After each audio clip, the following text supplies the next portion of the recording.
اللہ اکبر کبیرہ والحمد للہ کثیرہ وسبحان اللہ بکرۃ واصیلا اللہم صلی علی محمد وعلی آل محمد کما صلیت علی ابراہیم وعلی آل ابراہیم انک حمید مجید اللہم بارک علی محمد وعلی آل محمد کما بارکت علی ابراہیم وعلی آل ابراہیم انک حمید مجید رب اشرح لی صدری ویسر لی امری واحلل عقدۃ من لسانی یفقهوا قولی واجعل لی وزیرا من اہلی رب زدنی علما رب یسر ولا تعسر وتمم بالخیر اللہم لا سہل الا ما جعلتہ سہلا وانت تجعل الحزن سہلا اذا شئت۔ السلام علیکم ورحمۃ اللہ وبرکاتہ۔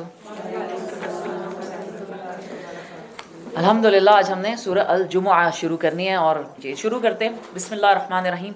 اللہ کی تسبیح کر رہی ہے ہر وہ چیز جو آسمانوں میں ہے اور ہر وہ چیز جو زمین میں ہے۔ بادشاہت ہے نہایت مقدس، زبردست اور حکیم۔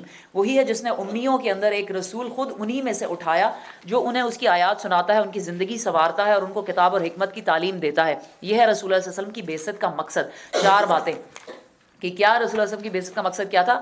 تلاوت کرنا، یتلو علیہم آیاتہ و یزکیہم، اور ان کا تزکیہ کرنا، ان کا بھی، اور ظاہر ہے کہ قیامت تک آنے والے مسلمانوں کا اپنی حدیث اور اپنے جو بھی انہوں نے قرآن کے ایکسپلینیشنز دیے ہیں اس کے ذریعے تھے۔ وَيُعَلِّمُهُمُ الْكِتَابَ، اور پھر کتاب کی تعلیم دینا۔ پہلے تلاوت ہے، پھر تزکیہ ہے، پھر اس کی تعلیم ہے، والحکمہ، اور پھر حکمت کے ساتھ اس کی تعلیم دیتا ہے۔ حالانکہ اس سے پہلے وہ کھلی گمراہی میں پڑے ہوئے تھے۔ اس رسول کی بعثت صلی اللہ علیہ وآلہ وسلم ان دوسرے لوگوں کے لیے بھی ہے جو ابھی ان سے نہیں ملے ہیں۔ وہ کون لوگ ہیں؟ ایک تو یہ کہ عرب کے لیے جہاں پہ رسول اللہ صلی اللہ علیہ وسلم تشریف لائے تھے ادھر، اور اس کے بعد جو وہ لوگ جو ابھی عرب میں نہیں تھے اور ارد گرد، مطلب اس زمانے کے جیسے فارس اور روم کی بادشاہتیں تھیں، جیسے مصر تھا، جیسے اور بہت جگہ تھیں، تو وہ بھی رسول اللہ صلی اللہ علیہ وسلم سے نہیں ملے تھے۔ ان کے لیے بھی ہے یہ قرآن، اور کس کے لیے ہے؟ قیامت تک آنے والے انسانوں کے لیے بھی ہے۔ تو اللہ تعالیٰ نے کیا لکھا ہوا ہے کہ ان کے لیے بھی ہے جو ابھی ان سے نہیں ملے۔ اللہ زبردست اور حکیم ہے، یہ اس کا فضل ہے، جسے چاہتا ہے دیتا ہے، اور وہ بڑا فضل فرمانے والا ہے۔ جن لوگوں کو تورات کا حامل بنایا گیا تھا مگر انہوں نے اس کا بار نہ اٹھایا، اس کی مثال اس گدھے کی سی ہے جس پر کتابیں لدی ہوئی ہوں۔ یعنی کتاب دی گئی تھی اور انہوں نے کتاب کا بار نہیں اٹھایا، کا مطلب یہ ہے کہ یا تو صرف اس کو یعنی پڑھا بھی نہیں اور کتابوں کو سنبھال کر رکھ دیا، جیسا کہ آپ کو معلوم ہے کہ کہیں ان کے تاریخ میں ایسا بھی ملتا ہے کہ they would not even read the book and nobody was even allowed to touch or see their book۔ تورات کو دیکھنے کی بھی اجازت نہیں تھی، صرف ان کے سال میں ایک دن ہوتا تھا جب تورات کو لایا جاتا تھا، کھولا جاتا تھا، اور ریبائز وغیرہ جو ہے اس میں سے پڑھ کے سناتے تھے اور لوگ اس کی زیارت کیا کرتے تھے۔ ایک تو یہ طریقہ اس بات ہو سکتی ہے کہ کیسے اس کو بار نہ اٹھایا۔ دوسرا یہ کہ صرف پڑھنا پڑھا جائے، اس کی تلاوت کی جائے، لیکن نہ اس پہ غور و فکر کیا جائے، نہ اس پہ عمل کیا جائے۔ اس کو بھی ہے کہ بار نہ اٹھائیں۔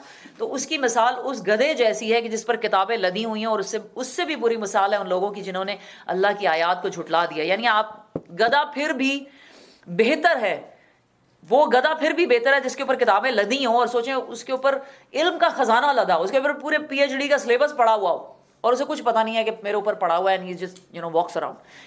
وہ انسان جس کو قرآن دیا گیا ہو وہ اس گدھے سے بھی بدتر، کہ قرآن اس کے سر پہ اللہ تعالیٰ نے بھیجا ہوا ہے اس کے لیے، اور وہ اس گدھے کی طرح صرف اس کو اٹھا کے پھر رہا ہے کہ یہ دیکھو جی میرے پاس یہ پی ایچ ڈی کا سلیبس ہے، and they don't think about it, take heed out of it۔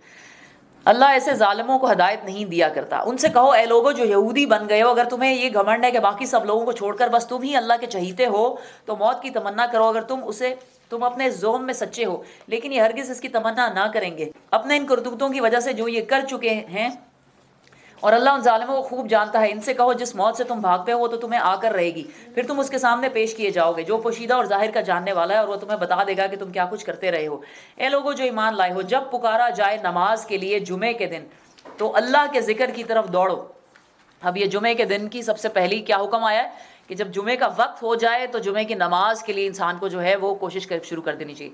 جمعے کی نماز فرض ہے تمام مسلمان مردوں کے اوپر، ایکسیپشن ہے جو ضعیف ہوں، بوڑھے ہوں، بیمار ہوں، بچے ہوں اور عورتیں ہوں، وہ بھی پڑھنا چاہیں تو بہت ہی اچھی بات ہے۔ عورتوں کے لیے ریکمینڈڈ ہے۔ ہمیں سیرت سے پتہ چلتا ہے کہ رسول اللہ صلی اللہ علیہ وسلم کے زمانے میں صحابیات جمعے کے لیے خاص اہتمام کیا کرتی تھیں، جایا کرتی تھیں مسجد۔ ہمیں بھی جانا چاہیے، فرض نہیں ہے۔ اور یہ یاد رکھیں کہ ایسا بھی نہ ہو کہ ہماری وجہ سے مردوں کی جمعے کی پرابلم ہو نماز پڑھنے کی۔ مثلا کچھ گھر میں بھی ایسا ہو سکتا ہے کہ ہم کہیں نہیں آپ تو بیٹھے، میں جاؤں گی آج ذرا نماز پڑھنے۔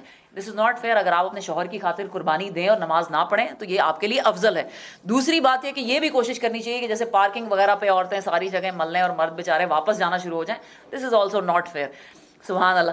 تو لیکن یہ کہ رسول اللہ صلی اللہ علیہ وسلم نے فرمایا کہ جمعے کا دن سورج طلوع ہوتا ہے آسمان کے نیچے جتنے دنوں پر، اس میں سب سے افضل ہے جمعے کا دن. اور جیسے میں ابھی آپ کو بتا رہی ہوں کہ جمعے کا دن جو ہے وہ دنوں کا سردار ہے اور مہینوں کا سردار ہے رمضان، اور اس کے اندر جمعۃ الوداع یعنی کہ بیسٹ آف دا بیسٹ. اس کی سنتیں پھر سے ایک بار دہرا لیتے ہیں انشاءاللہ تعالی العظیم. کیا ہے؟ سب سے پہلے تو غسل. اچھا، یہ جو سنتیں ہیں یہ آپ لوگ گھر پہ بھی کر سکتے ہیں، لیکن مردوں کے اوپر بعض علماء کے نزدیک غسل کرنا واجب ہے اور بعض کے نزدیک یہ ہے کہ مستحب ہے، بہتر ہے غسل کرے. لیکن بعض علماء کے نزدیک مردوں پر جو جمعے کے لیے جا رہے ہیں ان پہ غسل کرنا واجب ہو جاتا ہے. لیکن بہرحال ہمیں بھی یعنی ایز کلوز ایز دیٹ، چاہے آپ نے گھر میں ہی ظہر کی نماز بھی پڑھنی ہو تو جمعے کے دن جلدی کریں، ٹھیک ہے.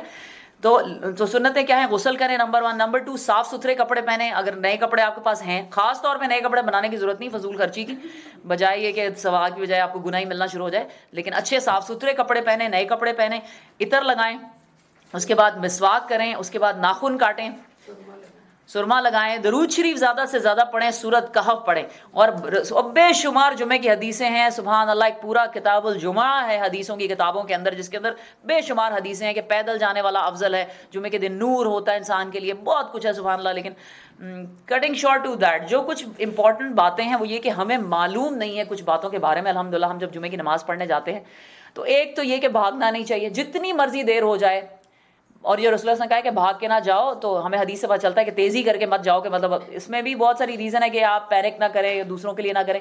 اس کے لیے ہمارے لیے یہ امپورٹنٹ مجھے لگتا ہے، مسجد جا کے تو کون بھاگے گا؟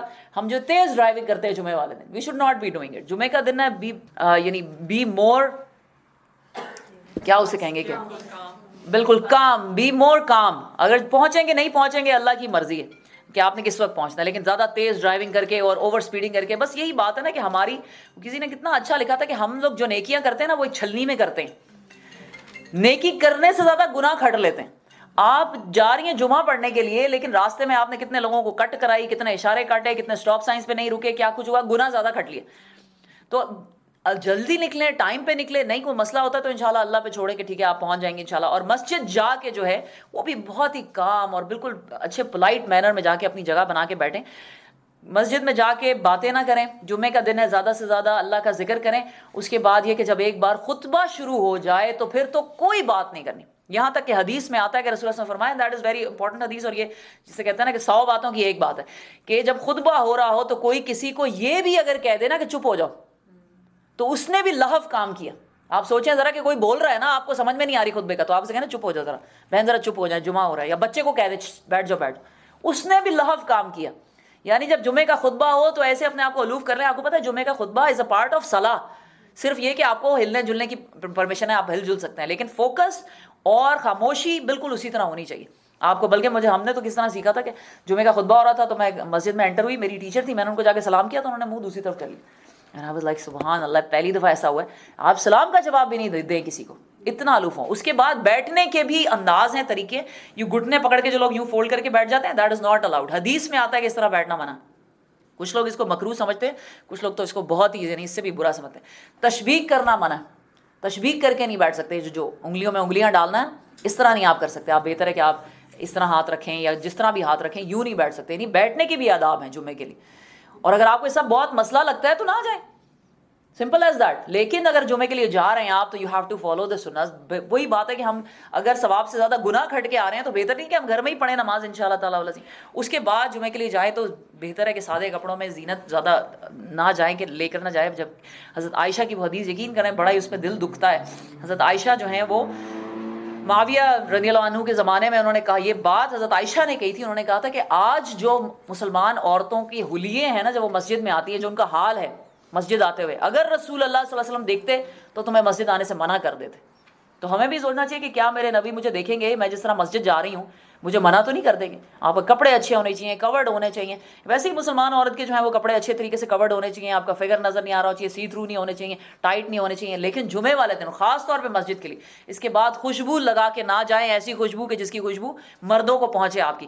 اور رسول اللہ صلی اللہ علیہ وسلم نے فرمایا تھا کہ مردوں کے لیے وہ خوشبو زیادہ اچھی ہے کہ جس کا رنگ کم ہوتا ہے اور خوشبو تیز ہوتی ہے. عورتوں کے لیے وہ خوشبو اچھی ہے کہ جس کا رنگ تیز ہوتا ہے اور اس کی خوشبو کم ہوتی ہے. اس کے بارے میں ہم یہ کہتے ہیں کہ جو آپ کا باڈی اسپرے ہوتا ہے، don't where perfumes on that, کہ پرفیوم کی خوشبو پھیلتی ہے. باڈی اسپریز جو ہوتے ہیں نا ان کی کم ہوتی ہے، وہ صرف آپ تک ہی رہتی ہے، آپ کے قریبی لوگوں کو آتی ہے.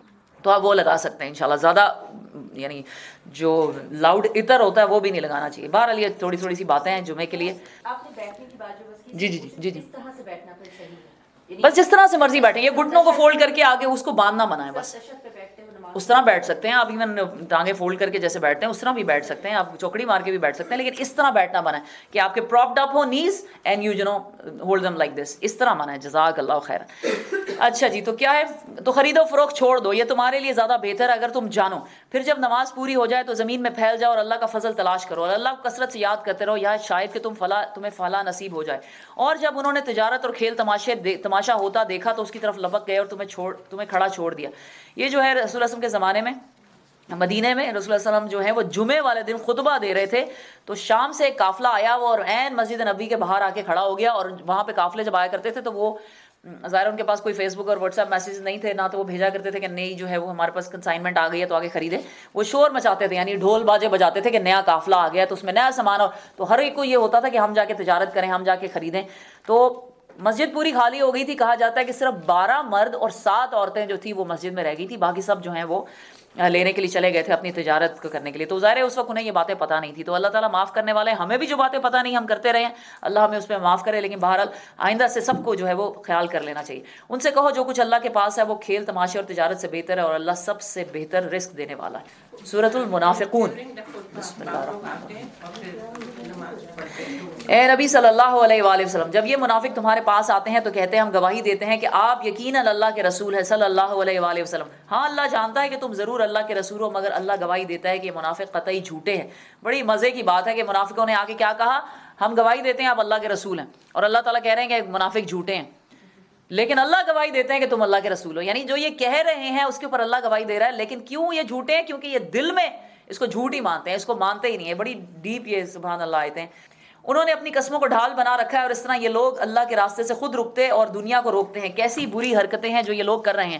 یہ سب کچھ اس وجہ سے ہے کہ ان لوگوں نے ایمان لا کر پھر کفر کیا، اس لیے ان کے دلوں پر مہر لگا دی گئی ہے. اب یہ کچھ نہیں سمجھتے. انہیں دیکھو تو ان کے جسے تمہیں بڑے شاندار نظر آئیں. عبداللہ بن ابی کے بارے میں اور ان کے ساتھ جو گروپ آف پیپل تھا وہ بھی ہے، کیونکہ they were very good looking people because they were very well off. اور آپ کو پتا ہے وہ تو مدینے کا سردار بننے والا تھا. رسول اللہ صلی اللہ علیہ وسلم کے پاس مدینہ آنے سے پہلے عبداللہ بن ابی بہت ہی کہتے ہیں نا انفلوئنشل اس کی پرسنالٹی تھی، بہت ہی اچھا بولا کرتا تھا اور بڑی جلدی لوگ اسے مروب ہو جاتے تھے. اور عام طور پہ ہم دنیا میں بھی دیکھتے ہیں کہ جو لوگوں کو گمراہ کرتے ہیں نا، نئے نئے فرقے لے کر آتے ہیں، یعنی نئے اپنے مسلکیں بنا لیتے ہیں، نئی مسجدیں اور نئے فالوورز ان کے، یعنی عام لوگوں میں سے عام مسلمان اٹھ کے ان کو فالو کرنے لگ جاتے ہیں نا. ان کی پرسنالٹیز بڑی یعنی امپریسو ہوتی ہیں، ان کے بولنے کے انداز، ان کا علم، ان کی ہر چیز بڑی زبردست ہوتی. لیکن we have to be careful. جو حق ہے وہ حق رہے گا. آپ کی پرسنالٹی آپ کے بولنے کے انداز سے کچھ چینج نہیں ہو جاتا، چاہے کتنی کوئی جو ہے وہ لگی لپٹی باتیں کرتا رہے. تو تمہیں بڑے شاندار نظر آئیں گے. بولے تو تم ان کی باتیں سنتے رہ جاؤ، مگر اصل میں یہ کیا ہے؟ گویا لکڑی کے کنارے ہیں جو دیوار کے ساتھ چن کر رکھ دیے گئے. جیسے نہیں دیوار پہ وہ ہوتا ہے ووڈ ورک کرایا ہوتا ہے دیواروں کے اوپر، یہ بالکل اس طرح جن کا کوئی فائدہ نہیں ہے. یہ دیواروں کی طرح جو ہے صرف کس لیے؟ خوش نمائی کے لیے، ڈیکوریشن پیسز کی طرح ہیں. اصل میں کیا ہے؟ ہر زور کی آواز کو یہ اپنے خلاف سمجھتے ہیں. یہ پکے دشمن ہیں، ان سے بچ کر رہو. اللہ کی مار ان پر، یہ کدھر الٹے پھرائے جاتے ہیں. اور جب ان سے کہا جاتا ہے کہ آؤ تاکہ اللہ کا رسول تمہارے لیے مغفرت کی دعا کرے صلی اللہ علیہ وآلہ وسلم، تو سر جھٹکتے ہیں. اور تم دیکھتے ہو کہ وہ بڑے گھمنڈ کے ساتھ آنے سے رکتے ہیں. اے نبی صلی اللہ علیہ وآلہ وسلم، تم چاہے ان کے لیے مغفرت کی دعا کرو یا نہ کرو، ان کے لیے یکساں ہے. اللہ ہرگز انہیں معاف نہ کرے گا. اللہ فاسق لوگوں کو ہرگز ہدایت نہیں دیتا. یہ وہی لوگ ہیں جو کہتے ہیں کہ رسول صلی اللہ علیہ وآلہ وسلم کے ساتھیوں پر خرچ کرنا بند کر دو تاکہ یہ منتشر ہو جائیں. حالانکہ زمین اور آسمانوں کے خزانوں کا مالک اللہ ہی ہے، مگر یہ منافق سمجھتے نہیں ہیں. یہ کہتے ہیں کہ ہم مدینہ واپس پہنچ جائیں تو عزت والا ہے وہ ذلیل کو وہاں سے نکال باہر کرے گا. حالانکہ عزت تو اللہ اور اس کے رسول اور مومنین کے لیے ہے، مگر یہ منافق جانتے نہیں ہیں. جنگ تبوک کے واپسی پر جو ہے وہ راستے میں اوس و خزرج کی اس نے آپس میں لڑائی کرائی تھی، مہاجر انصار کی لڑائی کرائی تھی، اور اس نے جا کے کہا تھا کہ دیکھنا مدینے جاتے ہی جو ہے عزت والا ہے نا وہ ذلیل کو نکال کے باہر کرے گا. اس کا مطلب یہی تھا، نعوذ باللہ نعوذ باللہ، اللہم صلی علی محمد، کہ یہ جو ہے یہ رسول اللہ صلی اللہ علیہ وسلم کو مدینے سے نکال دے گا. تو اللہ تعالیٰ نے کس طرح رسول اللہ صلی اللہ علیہ وسلم کو وحی کے ذریعے بتا دیا تھا اور رسول اللہ صلی اللہ علیہ وسلم نے سارا اس کا جو ہے وہ بندوبست کر لیا تھا. اے لوگو جو ایمان لائے ہو، تمہارے مال اور تمہاری اولادیں تم کو اللہ کی یاد سے غافل نہ کریں. جو لوگ ایسا کریں وہی خسارے میں رہنے والے ہیں. جو رزق ہم نے تمہیں دیا ہے اس میں سے خرچ کرو قبل اس کے کہ تم میں سے کسی کی موت کا وقت آ جائے. تو موت کا وقت جب آ جائے گا تو انسان کیا کہے گا؟ اس وقت وہ کہے گا اے میرے رب، کیوں نہ تو نے مجھے تھوڑی سی مہلت اور دی کہ میں صدقہ دے دیتا. یعنی جب انسان مرنے لگے گا تو اس وقت کہے گا کہ میں تھوڑا سا اور صدقہ کر لوں، یہ ایک اس کی حسرت ہوگی، یا حسرتن علی العباد، کہ انسان جو ہے وہ اس وقت کی حسرت کرے گا کاش میں نے تھوڑا اور اللہ کے راستے میں دے دیا ہوتا، اور سالے لوگوں میں شامل ہو جاتا۔ حالانکہ جب کسی کی مہلت عمل پوری ہونے کا وقت آ جاتا ہے تو اللہ کسی شخص کو ہرگز مزید مہلت نہیں دیتا، جو کچھ تم کرتے ہو اللہ اس سے باخبر ہے۔ یعنی کل بھی بڑا زبردست صدقے کا دن ہے، آپ لوگ کل ضرور ضرور با ضرور صدقہ دیں انشاءاللہ تعالیٰ العظیم۔ سورۃ تغابن اللہ کی تسبیح کر رہی ہے ہر وہ چیز جو آسمانوں میں ہے اور ہر وہ چیز جو زمین میں ہے، اسی کی بادشاہی ہے، اسی کے لیے تعریف ہے، اور وہ ہر چیز پر قادر ہے۔ وہی ہے جس نے تم کو پیدا کیا، پھر تم میں سے کوئی کافر ہے اور کوئی مومن، اور اللہ وہ ہے جو سب کچھ دیکھ رہا ہے جو تم کرتے ہو۔ اس نے زمین اور آسمانوں کو برحق پیدا کیا ہے، تمہاری صورت بنائی ہے اور بڑی ہی عمدہ بنائی ہے، اور اس کی طرف آخر کار تمہیں پلٹنا ہے۔ زمین اور آسمانوں کی ہر چیز کا اسے علم ہے، جو کچھ تم چھپاتے ہو اور جو کچھ تم ظاہر کرتے ہو سب اس کو معلوم ہے، اور وہ دلوں کا حال تک جانتا ہے۔ کیا تمہیں ان لوگوں کی کوئی خبر بھی پہنچی ہے جنہوں نے اس سے پہلے کفر کیا تھا اور پھر اپنی شامت اعمال کا مزہ چکھ لیا، اور آگے ان کے لیے ایک دردناک عذاب ہے۔ اس انجام کے مستحق وہ اس لیے ہوئے کہ ان کے پاس ان کے رسول کھلی کھلی دلیلیں اور نشانیاں لے کر آتے رہے ہیں، مگر انہوں نے کہا کیا انسان ہمیں ہدایت دیں گے؟ اس طرح انہوں نے ماننے سے انکار کر دیا اور منہ پھیر لیا، تب اللہ بھی ان سے بے پرواہ ہو گیا، اور اللہ تو ہے ہی بے نیاز اور اپنی ذات میں آپ محمود۔ منکرین نے بڑے دعوے سے کہا تھا کہ وہ مرنے کے بعد ہرگز دوبارہ نہ اٹھائے جائیں گے۔ ان سے کہو نہیں، میرے رب کی قسم تم ضرور اٹھائے جاؤ گے، پھر ضرور تمہیں بتایا جائے گا تم نے دنیا میں کیا کچھ کیا ہے، اور ایسا کرنا اللہ کے لیے بہت آسان ہے۔ بس ایمان لاؤ اللہ پر اور اس کے رسول پر اور اس کی روشنی پر جو ہم نے نازل کی ہے، جو کچھ تم کرتے ہو اللہ اس سے باخبر ہے۔ اس کا پتہ تمہیں اس روز چل جائے گا جب اجتماع کے دن تم سب کو اکٹھا کیا جائے گا۔ وہ دن ہوگا ایک دوسرے کے مقابلے میں لوگوں کی ہار جیت کا دن۔ یوم یجمعکم لیوم الجمع ذالک یوم التغابن۔ تغابن کہتے ہیں بیسکلی، اس کا کوئی ایک ورڈ نہ اردو میں نہ دنیا کی کسی لینگویج میں جو ہے وہ آپ بتا سکتے ہیں۔ تغابن ہم ڈفرینٹ طریقوں سے سمجھ سکتے ہیں کہ تغابن جو ہوتا ہے اس کا مطلب یہ ہوتا ہے کہ جب دو لوگوں کے درمیان بزنس ٹرانزیکشن ہو رہی ہو تو ان کے درمیان جو ایونچولی پروفٹ اور لاس کا اینڈ ہوتا ہے نا، دیٹ از کالڈ تغابن۔ جو کچھ جس نے بھی کیا ہوتا ہے نا اس کو، یعنی تغابن تا کا ورڈ بیچ میں آتا ہے نا، تو یہ دو لوگوں کے بیچ میں ہوتا ہے۔ اس کو ہار جیت کا دن کہا گیا ہے، مقابلے میں ہار جیت، یعنی اس دن جو مقابلے ہو رہے تھے نا، کون جیتا کون ہارا یہ پتہ چلے گا۔ اس دن پروفٹ اور لاس کا فیصلہ ہوگا کہ کس نے جو ہے وہ یعنی پروفٹ ملا اور کس کو لاس ہوا۔ اور اس سے ظاہر ہے کہ وہی حدیث ہمیں ذہن میں رکھنی چاہیے جو رسول اللہ صلی اللہ علیہ وسلم نے کہا تھا کہ تم جانتے ہو کہ تم میں سے مفلس کون ہے۔ رسول اللہ صلی اللہ علیہ وسلم نے پوچھا تمہیں جانتے ہو کہ مفلس کون ہے یا بینکرپٹ کون ہے؟ تو انہوں نے کہا یا رسول اللہ وہی جس کے پاس درہم اور دینار نہیں ہے۔ تو رسول اللہ صلی اللہ علیہ وسلم نے کہا کہ نہیں، وہ شخص ہے جو قیامت والے دن نیکیوں کا ڈھیر لے کر آئے، نمازیں، روزے، حج، زکاتیں بے شمار، لیکن آہستہ آہستہ کر کے اس کی ساری نیکیاں لوگوں میں بانٹ دی جائیں گی، کیونکہ اس نے لوگوں کا حق مارا ہوگا، کسی کی غیبت کی ہوگی، کسی کو دھوکہ دیا ہوگا، کسی کا مذاق اڑایا ہوگا، کسی کو برا بھلا کہا ہوگا، تو وہ سب نیکیاں لوگوں میں بانٹ دی جائیں گی۔ پھر اعلان ہوگا کہ ابھی بھی کیا کسی کا حق ہے اس کے اوپر، تو لوگ کھڑے ہو جائیں گے، تو اللہ تعالیٰ ان کے گناہ لے کے اس آدمی کے سر پہ ڈالے گا اور اسے گھسیٹتے ہوئے جو ہے وہ جہنم میں لے جائیں گے۔ تو یہ ہے تغابن۔ پس ایمان لاؤ، وہ دن ہوگا ایک دوسرے کے مقابلے میں لوگوں کی ہار جیت۔ جو اللہ پر ایمان لایا اور نیک عمل کرتا رہا، اللہ اس کے گناہ جھاڑ دے گا اور اسے ایسی جنتوں میں داخل کرے گا جن کے نیچے نہریں بہتی ہوں گی۔ یہ لوگ ہمیشہ ہمیشہ ان میں رہیں گے، یہی بڑی کامیابی۔ اور جن لوگوں نے کفر کیا ہے، وہ ہماری آیات کو جھٹلایا ہے، وہ دوزخ کے باشندے ہوں گے جس میں وہ ہمیشہ رہیں گے، وہ بدترین ٹھکانہ ہے۔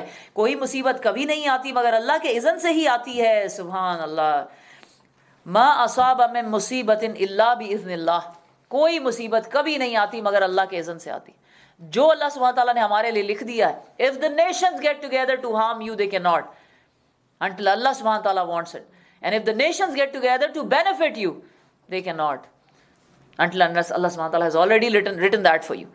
کوئی کسی کو کسی کی مرضی کے بغیر نہ دکھ دے سکتا ہے، نہ تکلیف دے سکتا ہے، نہ خوشی دے سکتا ہے، نہ عزت دے سکتا ہے، نہ محبت دے سکتا ہے۔ اور کوئی مصیبت، ما اصاب من مصیبت الا باذن، اس میں اللہ کا اذن شامل ہوتا ہے۔ اسی سے ہمیں پتہ چلتا ہے کہ یہ جو جادو ٹونے نظریں اور پتہ نہیں ہم کیا کیا سوچتے ہیں، اور سوچتے ہیں کہ جا کے فلانے سے دم کرا لیں اور فلانے سے کرا لیں اور یہ یعنی فلانے پیر کے پاس چلے جائیں۔ جس اللہ کے اذن سے وہ آئی ہے تکلیف آپ پر، اسی اللہ کے اذن سے وہ اٹھے گی نا۔ بیسٹ طریقہ کیا؟ اللہ سے مانگیں اور تڑپ تڑپ کے مانگیں اور رو رو کے مانگیں۔ دور اللہ نہیں کرنی ہے، چاہے اللہ اس کو کوئی بھی سبب بنا دے، اور سبب اگر حرام ہو گیا تو آپ کے لیے گناہ لکھا جائے گا، سبب اگر حلال ہو گیا تو آپ کے لیے فائدہ لکھا جائے گا۔ لیکن مصیبت تبھی دور ہوگی جب اللہ چاہیں گے، کسی کے چاہنے سے کچھ بھی نہیں ہوتا۔ جو شخص اللہ پر ایمان رکھتا ہے اور اللہ اس کے دل کو ہدایت بخشتا ہے. اللہ کو ہر چیز کا علم ہے. اللہ کی اطاعت کرو اور رسول صلی اللہ علیہ وآلہ وسلم کی اطاعت کرو.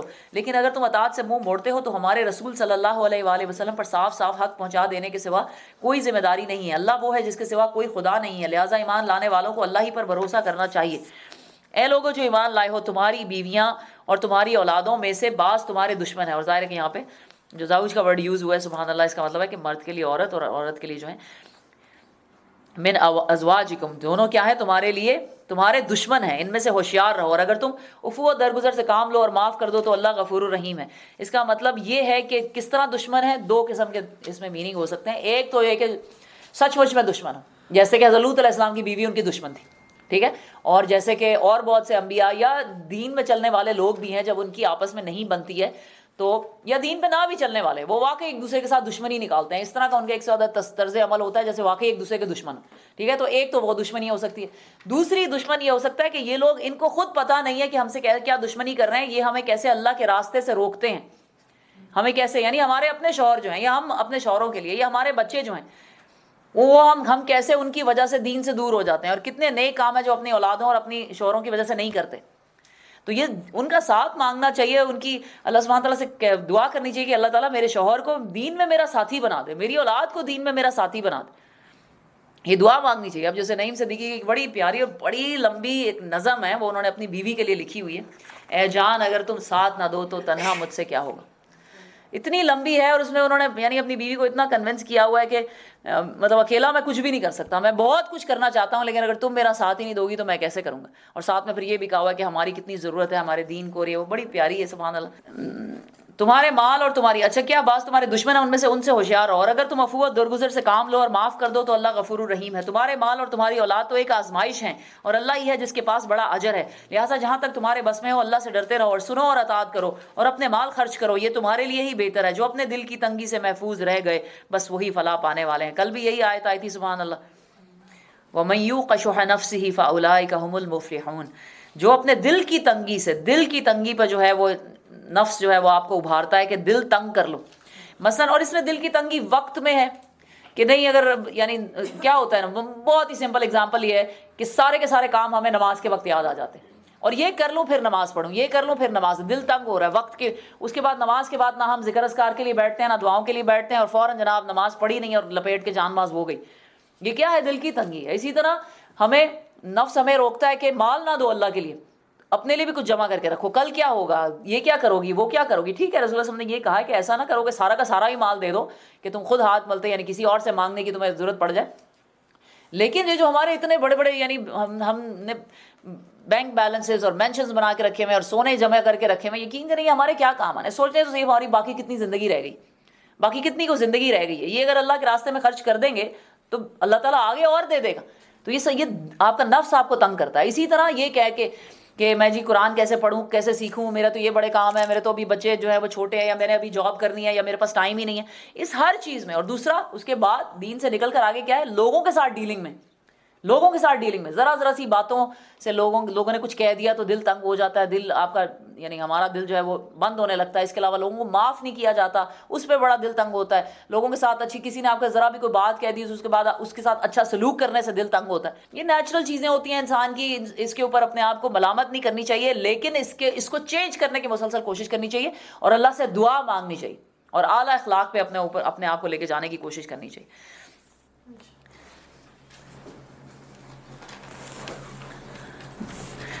جو اپنے دل کی تنگی سے محفوظ رہ گئے بس وہی فلاح پانے والے ہیں. اگر تم اللہ کو قرض حسن دو تو وہ تمہیں کئی گنا بڑا چڑھا کر دے گا اور تمہارے قصوروں سے درگزر فرمائے گا. اللہ بڑا قدردان ہے اور بردبار ہے، حاضر اور غائب ہر چیز کو جانتا ہے اور زبردست اور دانا ہے. یاد رکھیں کہ اللہ سبحانہ تعالیٰ نے جو قرآن میں چیریٹی کا کہتے ہیں تو اللہ تعالیٰ صدقے کا حکم کہتے ہیں. جب غریبوں کو دینا ہو زکوٰۃ کا حکم آتا ہے، پھر مسکینوں کا حکم آتا ہے. جہاں جہاں کہیں قرض حسنہ کا ورڈ ہے نا کہ اللہ مانگتا ہے قرض حسنہ یا تم اللہ کو قرضہ دو، تو اس کا مطلب یہ ہوتا ہے، علماء کرام فرماتے ہیں کہ اس کا مطلب یہ ہے کہ اللہ کی دین کی پھیلانے میں اپنا حصہ ڈالو. مسجدوں میں دو، انسٹیٹیوٹس میں دو، اسلامک آرگنائزیشنز میں دو، یا جیسے اکنا ریلیف وغیرہ ہے. سمجھ آ رہی؟ جو قرض حسنہ ہے وہ اللہ کے دین کو، دعوے کے لیے کہ جو کام کر رہے ہیں لوگ ان کو دیں، وہ ہے اللہ کو قرض حسنہ. اللہ کے دین کو پھیلانے کے لیے جو دیا جائے گا وہ قرض حسنہ. بسم اللہ الرحمن الرحیم. سورۃ طلاق. اے نبی صلی اللہ علیہ وآلہ وسلم، جب تم لوگ عورتوں کو طلاق دو تو انہیں ان کی عدت کے لیے طلاق دیا کرو، اور عدت کے زمانے کا ٹھیک ٹھیک شمار کرو، اور اللہ سے ڈرتے رہو جو تمہارا رب ہے۔ زمانہ عدت میں نہ تم انہیں ان کے گھروں سے نکالو اور نہ وہ خود نکلیں، الا یہ کہ وہ کسی سری برائی کی مرتکب ہوں۔ یہ اللہ کی مقرر کردہ حدود ہیں، اور جو کوئی اللہ کی حدوں سے تجاوز کرے گا وہ اپنے اوپر خود ظلم کرے گا۔ پوری ہم سورہ بقرہ میں ڈیٹیل گزر چکی ہے، ہم نے تو بہت زیادہ ڈیٹیل میں نہیں پڑھی، لیکن ہمیں معلوم ہے کہ 3 مہینے کی عدت ہوتی ہے، اور عدت میں عورتوں کو گھروں سے نہیں نکالنا چاہیے، الا یہ کہ وہ یعنی کہ اتنے بد کرداری میں لگ گئی ہوں کہ پھر وہ آپ سے برداشت نہیں ہوتا، لیکن یہ کہ عورتوں کو گھر میں رکھنا چاہیے، ان کا نان نفقہ ہوتا ہے، ان کو ایسے طریقے سے رکھنا ہوتا ہے، اور پھر ایک پراپر طریقہ ہے اسلام میں، جیسے نکاح کا ایک پراپر طریقہ ہے نا، ایسے نہیں کھڑے کھڑے چلو جی قبولہ نکاح ہو جاتا ہے۔ نکاح کے لیے کتنی شرائط ہیں، مہر ہے، گواہ ہیں آپ کی، اس کے بعد اعلان ہے سب سے ضروری، اسی طرح طلاق کی بھی شرائط ہیں، اور طلاق کا بھی ایک طریقہ ہے پراپر۔ اور یہ جہالت کی انتہا ہے کہ انسان جو ہے یہ اتنا یعنی ایک تو اکٹھی ساری طلاقیں دے دے، غصہ کرے، اور یہ کہ آپس میں جھگڑے اور دشمنیاں کرے، دوسرے کو ذلیل کرے، اور ایک دوسرے کو یعنی تباہ کرنے کی کوشش کرے، بدلہ لوں گا اس سے، میں یہ کر دوں گا، میں اس کو عدالتوں میں گھسیٹوں گا، میں یوں کر دوں گا۔ ایمیکیبلی جس انسان کے ساتھ آپ نے یقین کریں اس کے اندر کوئی عزت نہیں، آپ کا شوہر جتنا بھی برا انسان تھا نا، آپ جتنا دنیا کو بتائیں گی نا وہ ایسا تھا، یقین کریں آپ کی اپنی بے عزتی ہے اس میں۔ دا بیسٹ وے ٹو سی، آپ دونوں اکٹھے بیٹھے، جو ہو چکا، لڑائی ہو گئی، طلاق ہو رہی ہے آپ کی، بیٹھے اکٹھے اور لوگ اور یہ کہیں کہ ہم سب یہی بتائیں گے کہ بس ہماری بنی نہیں، and both should agree to it. ہر کوئی دوسرے کو ایسے سمجھتا ہے کہ دوسرا جو ہے نا وہ تو اتنا بڑا کوئی ظالم اور قاتل اور ڈاکو ہے کہ اس کو چھوڑنا نہیں ہے، دنیا میں سے ذلیل کر کے رکھ دیں۔ تو عزت سے، محبت سے، ایمیکیبلی الگ ہونے میں آخر کیا حرج کیا ہے؟ اور بعد میں یقین کریں سب کے غصے اترتے ہیں نا تو سب کو احساس ہو جاتا ہے کہ اتنی بھی کوئی بڑی بات نہیں تھی۔ یہ اللہ کی مقرر کردہ حدیں ہیں، اور جو کوئی اللہ کی حدوں سے تجاوز کرے گا وہ اپنے اوپر خود ظلم کرے گا۔ تم نہیں جانتے شاید اس کے بعد اللہ موافقت کی بھی کوئی صورت پیدا کر دے، یعنی 3 مہینے کی جو عدت ہے، جب ساتھ ساتھ رہتے ہیں بڑی دفعہ ایسے ہوتا ہے کہ انہی 3 مہینوں میں ان کی ریکنسیلیشن ہو جاتی، لیکن کوئی ایسا کرے تو صحیح، وہ تو پہلے دن ہوتا نہیں، اس کو اٹھا کے جناب گھر سے باہر پھینکتے ہیں اور سامان اٹھا کے اس کا باہر پھینکتے ہیں۔ تو یہ طریقے اگر آپ اس طریقے پہ رہیں تو اللہ تعالیٰ دونوں کے درمیان کوئی نہ کوئی حل پیدا کرنے کی بھی صورت نکال سکتے ہیں۔ پھر جب وہ اپنی عدت کی مدت کے خاتمے پر پہنچے تو یا انہیں بھلے طریقے سے اپنے نکاح میں رکھو یا بھلے طریقے سے انہیں جدا کرو۔ کتنا سخت گناہ ہوتا ہوگا اس کے اوپر، یہ قرآن کے احکامات ہیں، ڈونٹ ڈو دس۔ اور اگر آپ کہیں گے جی اگلی پارٹی ایسے کر رہی ہے، آپ وہ کریں جو قرآن نے آپ کو حکم دیا۔ اور جب ہم بچوں کی شادیاں کرتے ہیں نا تو انہیں نکاح اور اس کے بعد یہ سب باتیں جو ہم سکھاتے ہیں نا، ساتھ طلاق کی بھی ان کو ایک کلاس دینی چاہیے کہ بیٹا اگر کبھی زندگی میں نہ بنے، there is an option, there is a fire exit, you can use that exit، لیکن اس کے بھی رولز اینڈ ریگولیشنز ہیں how to use that exit۔ بھلے طریقے سے کیا کرو، ان سے جدا ہو جاؤ، اور 2 ایسے آدمی کو گواہ بنا لو جو تم میں سے صاحب عدل ہیں، اور اے گواہ بننے والوں گواہی ٹھیک ٹھیک اللہ کے لیے ادا کرو۔ یہ باتیں ہیں جن کی تم لوگوں کو نصیحت کی جاتی ہے، اور ہر اس شخص کو جو اللہ اور آخرت کے دن پر ایمان رکھتا ہو۔ جو کوئی اللہ سے ڈرتے ہوئے کام کرے گا اللہ اس کے لیے مشکلات سے نکلنے کا کوئی راستہ ضرور پیدا کر دے گا۔ وَمَن يَتَّقِ اللَّهَ يَجْعَل لَّهُ مَخْرَجًا، اگر ہم اللہ سے ڈر کے اپنی زندگی گزاریں گے، اور ہر اس طرح کے کام، اور یہاں پہ خاص طور پہ میاں بیوی کے تعلقات کا ذکر ظاہر آ رہا ہے کہ اللہ سے ڈرتے ہوئے اگر ہم یہ کام کریں گے نا، مطلب کسی کو معاف کر دیں گے یا کسی کے لیے برا سلوک نہیں کریں گے یا ایمیکیبلی کام کریں گے، اس لیے کہ میں اللہ سے ڈرتی ہوں، اللہ تعالیٰ آپ کے سائڈ پہ ہوں گے، آپ کو سپورٹ کریں گے۔ لیکن ہم نے کبھی اللہ پہ بھروسہ تو کیا ہی نہیں نا، میں کروں گی جو میں نے کرنا ہے، میں بتاؤں گی، میرے باپ بھائی آئیں گے اور اس کا سر ٹانگیں توڑیں گے نا، پھر اس کو پتہ چلے گا۔ اور شوہروں کا بھی یہی حال ہے، ظاہر اب آپ لوگ میرے سامنے بیٹھی تو میں عورتوں کی سائڈ ہی بولوں گی، دونوں طرف کا یہی حال ہوتا ہے۔ اللہ کہتے ہیں تو مجھ سے ڈرو تو میں تمہارے لیے کوئی نکلنے کا راستہ ضرور نکال دوں۔ ہمارا کام ہے ہر چیز اپنے ہاتھ میں لے لینا، اور دنیا کے ہر کام بھی اپنے خود سے فیصلے کرنے کہ میری عقل اور میری سمجھ جو مجھے بتاتی ہے وہ میں کروں گی۔ اللہ سے کون ڈرتا ہے اور اللہ کی کس کو پرواہ ہے؟ اور پھر جب ایسے پھنستے ہیں کہ زندگی بھی برباد اور آخرت بھی برباد، اور ایسے راستے سے رزق دے گا جدھر سے اس کا گمان بھی نہ جاتا ہوگا۔ اللہ پہ بھروسہ کر کے تو دیکھیں، جو اللہ پر بھروسہ کرے گا اس کے لیے وہ کافی ہو جاتا ہے۔ اللہ اپنا کام پورا کر کے رہتا ہے۔ اللہ نے ہر چیز کے لیے ایک تقدیر مقرر کر رکھی ہے۔ اور تمہاری عورتوں میں سے جو حیض سے مایوس ہو چکی ہیں، ان کے معاملے میں اگر تم لوگوں کو کوئی شک لاحق ہے تو تمہیں معلوم ہو کہ ان کی عدت 3 مہینے ہے، اور یہی حکم ان کا ہے جنہیں ابھی حیض نہ آیا۔ اور حاملہ عورتوں کی عدت کی حد یہ ہے کہ ان کا وضع عمل ہو جائے، اور جو شخص اللہ سے ڈرے اس کے معاملے میں وہ سہولت پیدا کر دیتا ہے۔ یہ اللہ کا حکم ہے جو اس نے تمہاری طرف نازل کیا ہے۔ جو اللہ سے ڈرے گا اللہ اس کی برائیوں کو اس سے دور کر دے گا اور اس کا بڑا اجر دے گا۔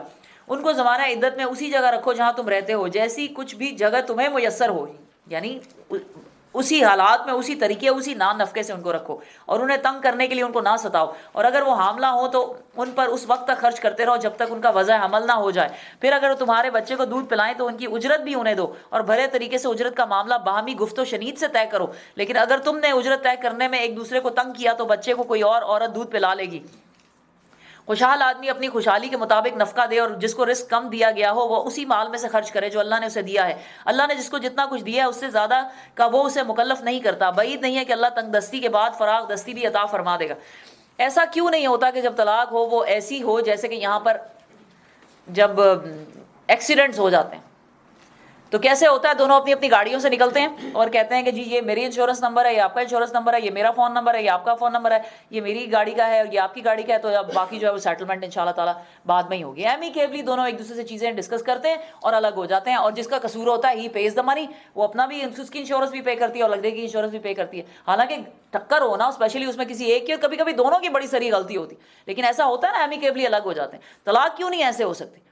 سر کیونکہ ہمیں ٹریننگ نہیں ایسی دی گئی، اور ہم نے ضرور دوسرے کا جو ہے وہ اس کے ساتھ بدلے لینے ہیں اور یہ سب کچھ ہم نے کر کے چھوڑنا ہے۔ کتنی ہی بستیاں ہیں جنہوں نے اپنے رب اور اس کے رسولوں کے حکم سے سرتابی کی تو ہم نے ان سے سخت محاسبہ کیا اور ان کو بری طرح سزا دی، انہوں نے اپنے کیے کا مزہ چکھ لیا اور ان کا انجام کار گھاٹا ہی گھاٹا ہے۔ اللہ نے آخرت میں ان کے لیے سخت عذاب مہیا کر رکھا ہے۔ بس اللہ سے ڈرو اے صاحب عقل لوگو، اور جو ایمان لائے ہو اللہ نے تمہاری طرف ایک نصیحت نازل کر دی ہے، ایک ایسا رسول صلی اللہ علیہ وآلہ وسلم جو تم کو اللہ کی صاف ہدایت دینے والی آیات سناتا ہے تاکہ ایمان لانے والوں اور نیک عمل کرنے والوں کو تاریکیوں سے نکال کر روشنی میں لے آئے۔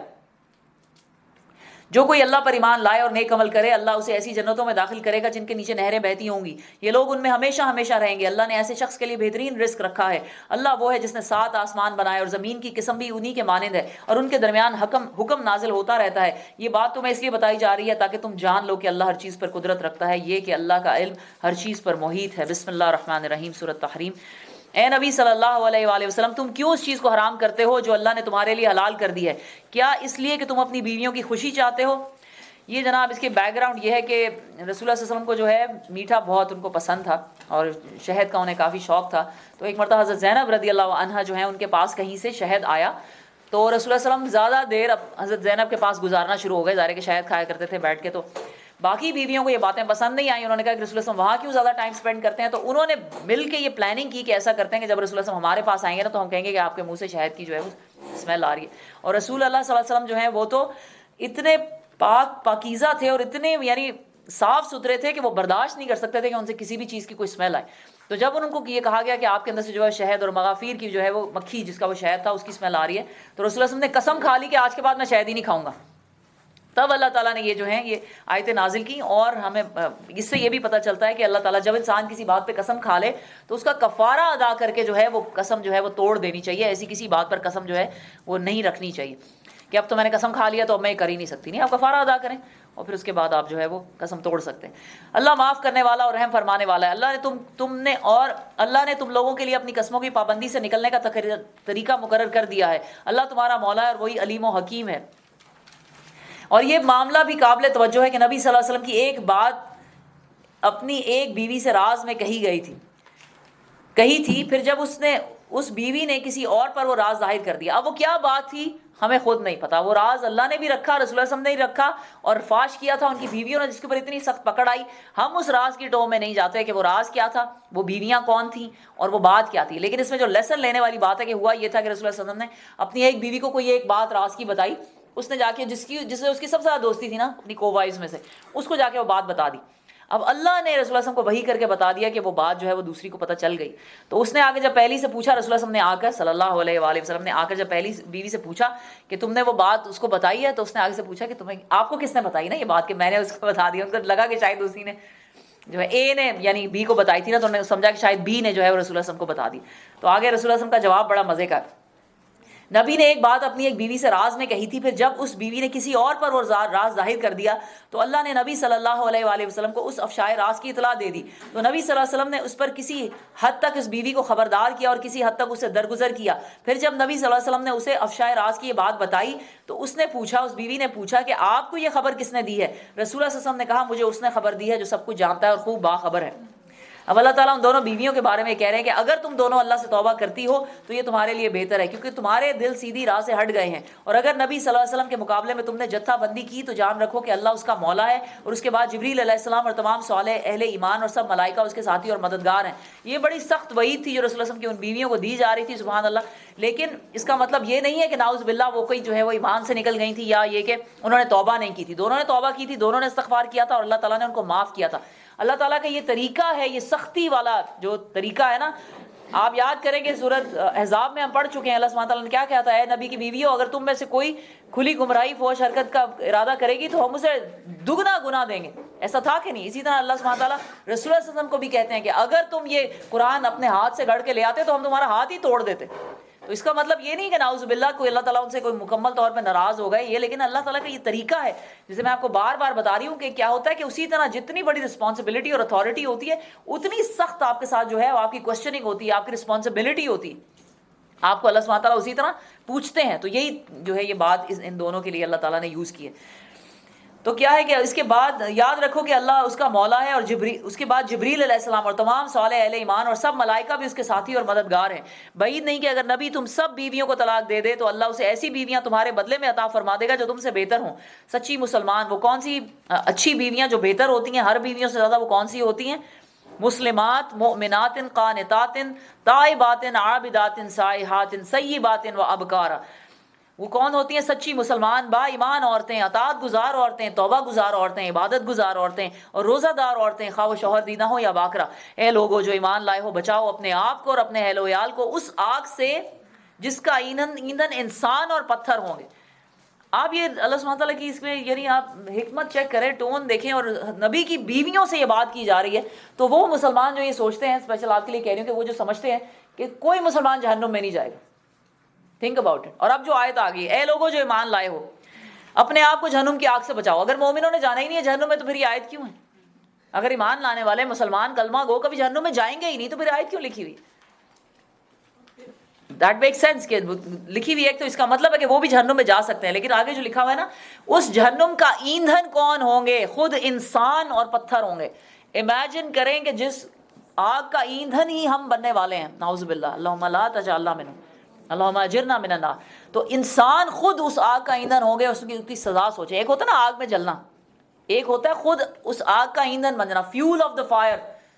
کس قدر یہ خطرناک اور ڈرانی بات ہے۔ اور اس کے اندر ایک اور بات جو ہے وہ نوٹ کریں کہ اللہ تعالیٰ نے کہا ہے کہ پہلے اپنے آپ کو بچاؤ اور پھر اپنے اہل و عیال کو بچاؤ۔ پہلے اللہ تعالیٰ کیا کہہ رہے ہیں؟ یا ایھا الذین آمنوا قوا انفسکم، اپنے آپ کو پہلے بچاؤ، اہلیکم، اور اس کے بعد اپنے گھر والوں کو بھی بچاؤ۔ جیسے کہ نہیں وہ جہاز میں وہ جب آپ کو انسٹرکشنز دے رہے ہوتے ہیں وہ کہتے ہیں کہ جب جہاز کی وہ آکسیجن ماسک گریں گے تو میک شور کہ پہلے آپ خود پہنیں، پھر اپنے ساتھ بیٹھے والوں کو جو ہے وہ پہنائیں، چاہے وہ بچہ ہو یا بوڑھا ہو یا بیمار ہو، لیکن پہلے خود پہنیں۔ اور یہی انسٹرکشن یقین کریں کہ ایئر ہوسٹسز کو بھی ہوتی ہیں، پہلے آپ اپنے آپ کو بچائیں پھر دوسرے کو بچائیں۔ اور اپنے اہل و عیال کو جو ہے وہ آگ سے بچانا بہت ضروری ہے۔ اپنے بچوں کو، ہم نے بچوں کو بہت پڑھا لکھا دیا، انہیں بڑا ہم نے اچھا بنا دیا، دنیا میں بڑی اچھی جگہ سیٹل ہو گئے، ہمیں نہیں پتہ قیامت والے دن ان کے ساتھ کیا ہونے جا رہا ہے۔ وہ کتنے کو اللہ کے قریب ہیں، وہ کتنے کو اللہ کے حکموں کی نافرمانی کرنے والے ہیں۔ اس چیز پہ محنت کرنی ہوتی ہے کہ انہیں آگ سے بچایا جائے۔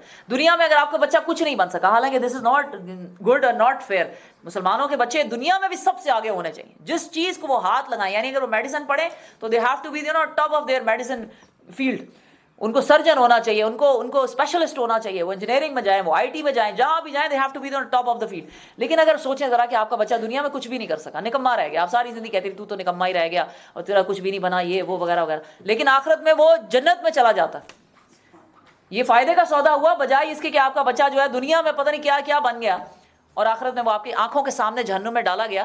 یہ کتنا کو نقصان کا سودا۔ Think about it. ہمیں دونوں پہ فوکس کرنا چاہیے، میں یہ نہیں کہہ رہی کوئی ایک چیز سوچے، لیکن آخرت زیادہ امپورٹنٹ ہے۔ Think about it.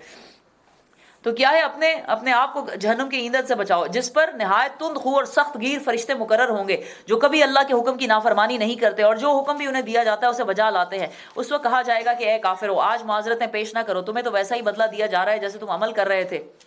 اے لوگوں جو ایمان لائے ہو، اللہ سے توبہ کرو، خالص توبہ۔ یا ایھا الذین آمنوا توبوا الی اللہ توبۃ نصوحا۔ توبہ کی کیا شرائط ہیں؟ دل میں انسان سخت اس کو ریمورس ہو، ریگریٹ ہو. زبان سے توبہ استغفر اللہ توبہ استغفر. ہمارا کیا حال ہوتا ہے؟ ہم باتیں کرتے بھی جاتے ہیں بری فضول ترین گندی باتیں، غیبت چغلیاں اور فحش باتیں، اور ساتھ کہتے ہیں استغفر اللہ استغفر اللہ استغفر اللہ. دل میں ریمورس ہو، ریگریٹ ہو، انسان نے جو غلط کام کیا ہے اس کا شدید دل میں احساس ہو کہ میں نے غلط کیا. نمبر 2، زبان سے بھی توبہ کرے انسان، توبہ کی تسبیحات پڑھے، لا الہ الا انت سبحانک انی کنت من الظالمین، استغفر اللہ ربی من کل ذنب واتوب الیہ. جتنی بھی توبہ کی کوئی آپ اللہم انی اعوذ بک من عذاب القبر واعوذ بک من عذاب جہنم، اس طرح کی جتنی بھی تسبیحات توبہ کے لیے ہیں وہ سب کی سب انسان پڑھتا جائے کہ اللہ تعالیٰ ہمیں عذاب نہ دینا. اس کے بعد کیا ہے؟ اپنے عمل کو چینج کرے. ایک تو یہ کہ اگر اس کی تلافی ہو سکتی ہے، یعنی if you can make it up, اگر آپ نے جیسے روزے چھوڑ دیے ہیں تو ٹرائی ٹو میک دم اپ. اگر آپ نے کسی کا دل دکھایا تو جا کے اس سے معافی مانگے، غیبت کی ہے تو معافی مانگے. اگر نہیں ہو سکتا، غیبت میں زیادہ تر ایسا نہیں ہوتا، کسی کا حق مارا ہے تو وہ کریں، قرضہ کسی کا لے کے نہیں دیا تو وہ دیں، جو بھی کسی کا حق مارا ہے اس کو وہ پورا کریں. اللہ کے کوئی حقوق آپ نے مارے ہیں تو ان کی توبہ اور استغفار اور تلافی ممکن ہے تو تلافی کریں. اور پھر نمبر 4 یہ کہ پکا عہد کریں کہ میں دوبارہ کبھی اس کام پہ نہیں جاؤں گی. یہ ہے توبۃ النصوحہ. بعید نہیں کہ اللہ تمہاری برائیاں دور کر دے گا اور تمہیں ایسی جنتوں میں داخل فرما دے گا جن کے نیچے نہریں بہہ رہی ہوں گی. یہ وہ دن ہوگا جب اللہ اپنی نبی کو صلی اللہ علیہ وآلہ وسلم کو اور ان لوگوں کو جو اس کے ساتھ ایمان لائے ہیں رسوا نہ کرے گا. ان کا نور ان کے آگے آگے اور ان کے دائیں جانب دوڑ رہا ہوگا. وہ کہہ رہے ہوں گے اے ہمارے رب، ہمارا نور ہمارے لیے مکمل کر دے اور ہم سے درگزر فرما، تو ہر چیز پر قدرت رکھتا ہے. سبحان اللہ. یہ دعا ہے. اگر آپ قیامت والے دن اور پل صراط کے اوپر آپ کو نور چاہیے تو آپ لوگ یہ دعا ضرور مانگا کریں، بلکہ اس کو اپنی دعاؤں میں شامل کریں. وہ کیا ہے؟ وہ کہ ربنا اتمم لنا نورنا واغفر لنا انک علی کل شیء قدیر. اور یہ نور جیسے میں نے آپ کو بتایا تھا کہ پل صراط کے اوپر اس نور کے بغیر کوئی گزر نہیں سکے گا. اے نبی صلی اللہ علیہ وآلہ وسلم، کفار اور منافقین سے جہاد کرو، ان کے ساتھ سختی سے پیش آؤ. ان کا ٹھکانہ جہنم ہے اور وہ بہت برا ٹھکانہ ہے. اللہ کافروں کے معاملے میں نوح اور لوط کی بیویوں کا، یہاں پہ 4 عورتوں کا ذکر آ رہا ہے. 2 نیک بیویاں، 2 نیک عورتیں ہیں اور 2 بد عورتیں ہیں. بیویاں نہیں، 2 نیک عورتیں ہیں 2 بد عورتیں ہیں. لیکن آپ یہ دیکھیے گا کہ نیک عورتیں جو ہیں وہ ایسے ماحول میں رہ کر بھی نیک رہیں، اور جو بری عورتیں تھیں وہ ایسے نیک ماحول میں جا کر بھی خراب ہو گئیں. وہ کون تھی؟ ایک نوح اور لوط کی 2 بیویوں کی مثال پیش کرتا ہے. وہ ہمارے 2 صالح بندوں کی زوجیت میں تھیں. آپ سوچیں نبی کی بیوی ہونا، نبی کی بیوی. کبھی کبھی ہمارا یہ ہوتا ہے کہ اگر ہمارے شوہر جو ہے وہ بہت زیادہ دین کے راستے پہ ہوتے تو شاید ہم پھر بڑے نیک ہمارے لیے. جب جس گھر میں یا میاں بیوی دونوں نیک راستے پہ ہونا، دونوں ہی، تو وہ بڑا بندے کو اچھا لگتا ہے کہ سبحان اللہ میاں جو ہے وہ امام ہو مسجد کا، تو آپ جو ہے وہ قرآن پڑھاتی ہیں وہاں پہ بیٹھ کے، تو آپ کو بڑا اچھا لگتا ہے کہ الحمدللہ دیکھا نا یہ کیسے دین پہ دونوں مل کے چل رہے ہیں. تو جنہوں نے برا ہونا ہوتا ہے، جن عورتوں نے سبق نہیں لینا ہوتا، وہ لوط علیہ السلام کی بیوی ہو کے اور نوح علیہ السلام کی بیوی ہو کے وہ بری رہی اور وہ جہنم میں ہی گئی. کوئی یہ آپ کے لیے کوئی اللہ سبحانہ تعالیٰ نے لکھا نہیں ہوا، یہ کوئی لازم نہیں ہے کہ جو جس گھر میں پیدا ہوتا ہے اس گھر کا اثر ضرور لے گا، اس گھر کا اثر ضرور لے گا. اور عورتوں کے لیے تو خاص طور پہ they have their mind of their own. میاں کچھ بھی کر لے بیچارہ، جب ہم نے نہیں ماننا تو نہیں ماننا، آپ جائیں جو مرضی آپ کرتے رہیں. تو عورتوں کے لیے اللہ سبحانہ تعالیٰ جو مثال دے رہے ہیں اٹس ویری امپورٹنٹ. ہمارا اپنا عمل صرف ہمارے، لا تازر وازرۃ وزر اخرى، کوئی کسی کا، وہ نبی کی بیوی تھی تو کیا اس وجہ سے بخشی جائیں گی؟ نہیں بخشی جائیں گی. وہ اپنے عمل کی وجہ سے پکڑی جائیں گی اور جہنم میں ڈالی جائیں گی. ہمارے 2 نیک بندوں کی بیویاں تھیں مگر انہوں نے اپنے شوہروں سے خیانت کی اور وہ اللہ کے مقابلے میں ان کے کچھ بھی کام نہ آ سکے. دونوں سے کہہ دیا گیا کہ جاؤ آگ میں جانے والوں کے ساتھ تم بھی چلی جاؤ. اور اہل ایمان کے معاملے میں اللہ فرعون کی بیوی کی مثال پیش کرتا ہے. یعنی کوئی کتنا بھی کسی کا برا ماحول ہو گھر کا، یعنی کوئی پروسٹیچیوٹ کے گھر بھی پیدا ہوئی ہے، کوئی کہیں کسی ڈاکو کے گھر بھی پیدا ہو گئی ہے، کوئی کسی بہت بڑے یعنی فاسق فاجر کے گھر بھی پیدا ہو گئی، کوئی فرعون جیسا نہیں ہو سکتا. یا اس کی بیوی، یعنی دنیا میں آپ کے شوہر کتنے ہی برے ہو سکتے ہیں، کوئی فرعون جیسا شوہر برا نہیں ہو سکتا. اور حضرت آسیہ کو دیکھیں، فرعون کی بیوی ہو کے ان کا مقام کیا مقام تھا سبحان اللہ، اور کس لیول تک انہوں نے اللہ کی خاطر قربانی دی تھی. جو میں پہلے بھی آپ کو سنا چکی ہوں کہ سولی چڑھائی گئی تھی، 4 کیلیں تھی جو ان کے 2 ہاتھوں میں اور 2 پاؤں پہ ٹھوک کر جو ہے وہ سولی سے نہ دیا کرتے تھے، جو میخوں والا فرعون کو اللہ سبحانہ تعالیٰ قرآن میں پکارتے ہیں، یہ میخوں والا فرعون. میخوں والا کیا؟ جو کیلیں سلیب کے اوپر چڑھا دیتا تھا اور اسی طرح چھوڑ دیتے تھے مرنے کے لیے. اور آپ سوچیں کیسی سسک کے انسان کی موت ہوتی ہوگی وہاں پر.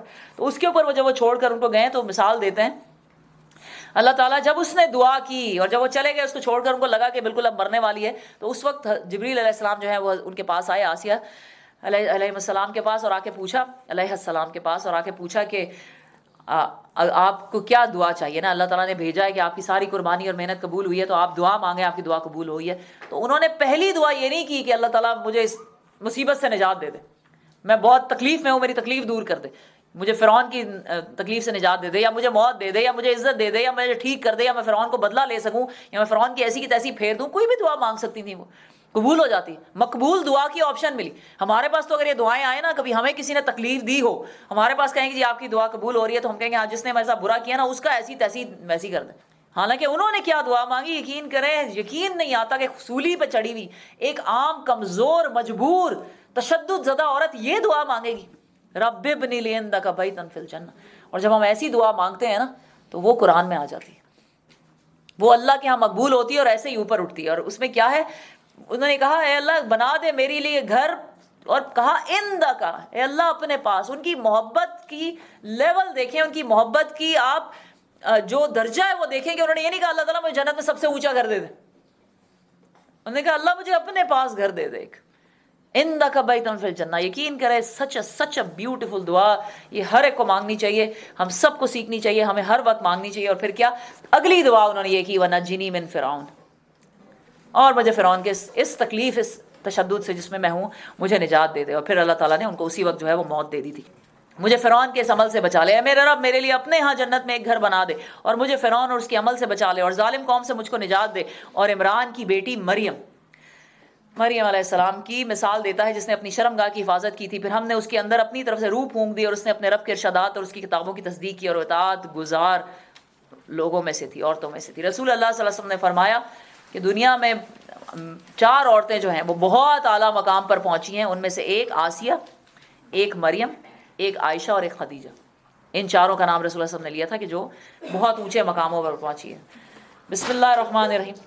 اور قنوت یہ ہوتا ہے وکانت من القانتین، قنوت یہ ہوتا ہے کہ جس عبادت میں ہمیشگی ہو، دوام ہو. یہ نہیں کبھی کر لی، رمضان میں کر لی، عید پہ کر لی، اور جب دل چاہا یا اللہ سے کوئی ضرورت پڑی ہمیں جب تو انسان عبادت کرے اللہ کی اور اطاعت کرے.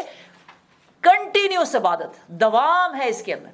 قنوت میں 2 چیزیں لازم ہیں. قنوت جو ہوتا ہے نا ایسی عبادت جس میں 2 چیزیں ایڈڈ ہوں. ایک تو یہ کہ نہایت ہیوملٹی ہو، عاجزی ہو، ایسی عبادت، اور اس میں دوام ہو. عاجزی اور دوام جب عبادت میں آ جاتا ہے نا، عاجزی اور دوام، تو وہ قنوت بن جاتا ہے. بسم اللہ الرحمن الرحیم. سورۃ الملک. رسول اللہ صلی اللہ علیہ وسلم نے فرمایا، بہت ساری حدیثوں سے ہمیں پتہ چلتا ہے کہ رسول اللہ صلی اللہ علیہ وسلم نے فرمایا کہ جو کوئی سورۃ ملک کو سونے سے پہلے پڑھے گا تو یہ سورت اللہ کے ہاں اس کے لیے آرگیومنٹ کرے گی. جیسے وکیل نہیں کھڑے ہو جاتے اور آرگیومنٹس کرتے ہیں، اس طرح یہ سورت کھڑی ہو جائے گی اور اللہ کے ہاں آرگیومنٹ کرے گی جب تک کہ اللہ تعالیٰ اس کے سارے گناہ نہ بخش دیں.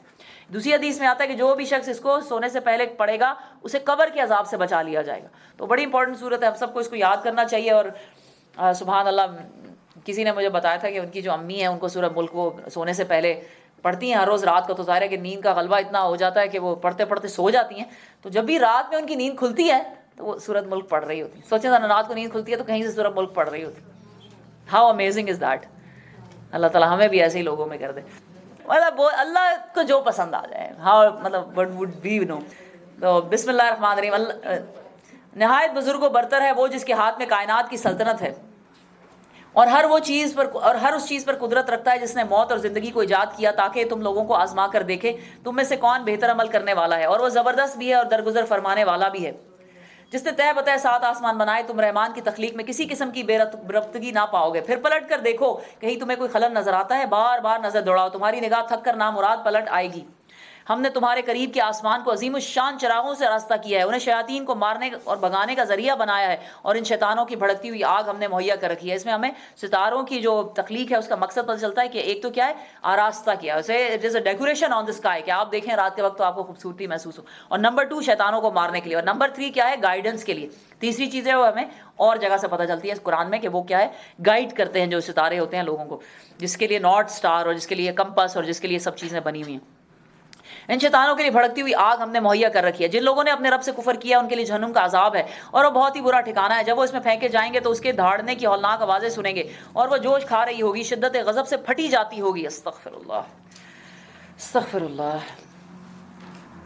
اللہم انی اعوذ بک من عذاب جہنم. ہر بار جب کوئی گروپ اس میں ڈالا جائے گا تو اس کے کارندے یعنی جہنم کے باہر جو دروغے کھڑے ہوں گے وہ ان سے پوچھیں گے، یعنی وہ حیران ہو جائے کہ کوئی جہنم میں کیسے آ سکتا ہے.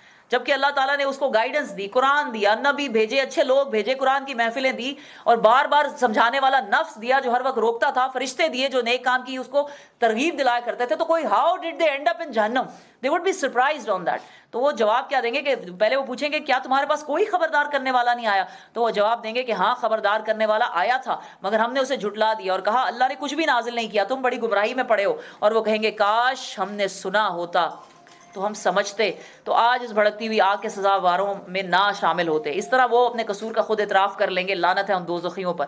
جو یہ لوگ کہتے ہیں نا کہ نہ قرآن سنو, نہ پڑھو, نہ اس کی ڈیٹیل میں جاؤ, اور کیونکہ پھر عمل کرنا پڑ جائے گا. And this is a psychology that actually exist in Muslim community.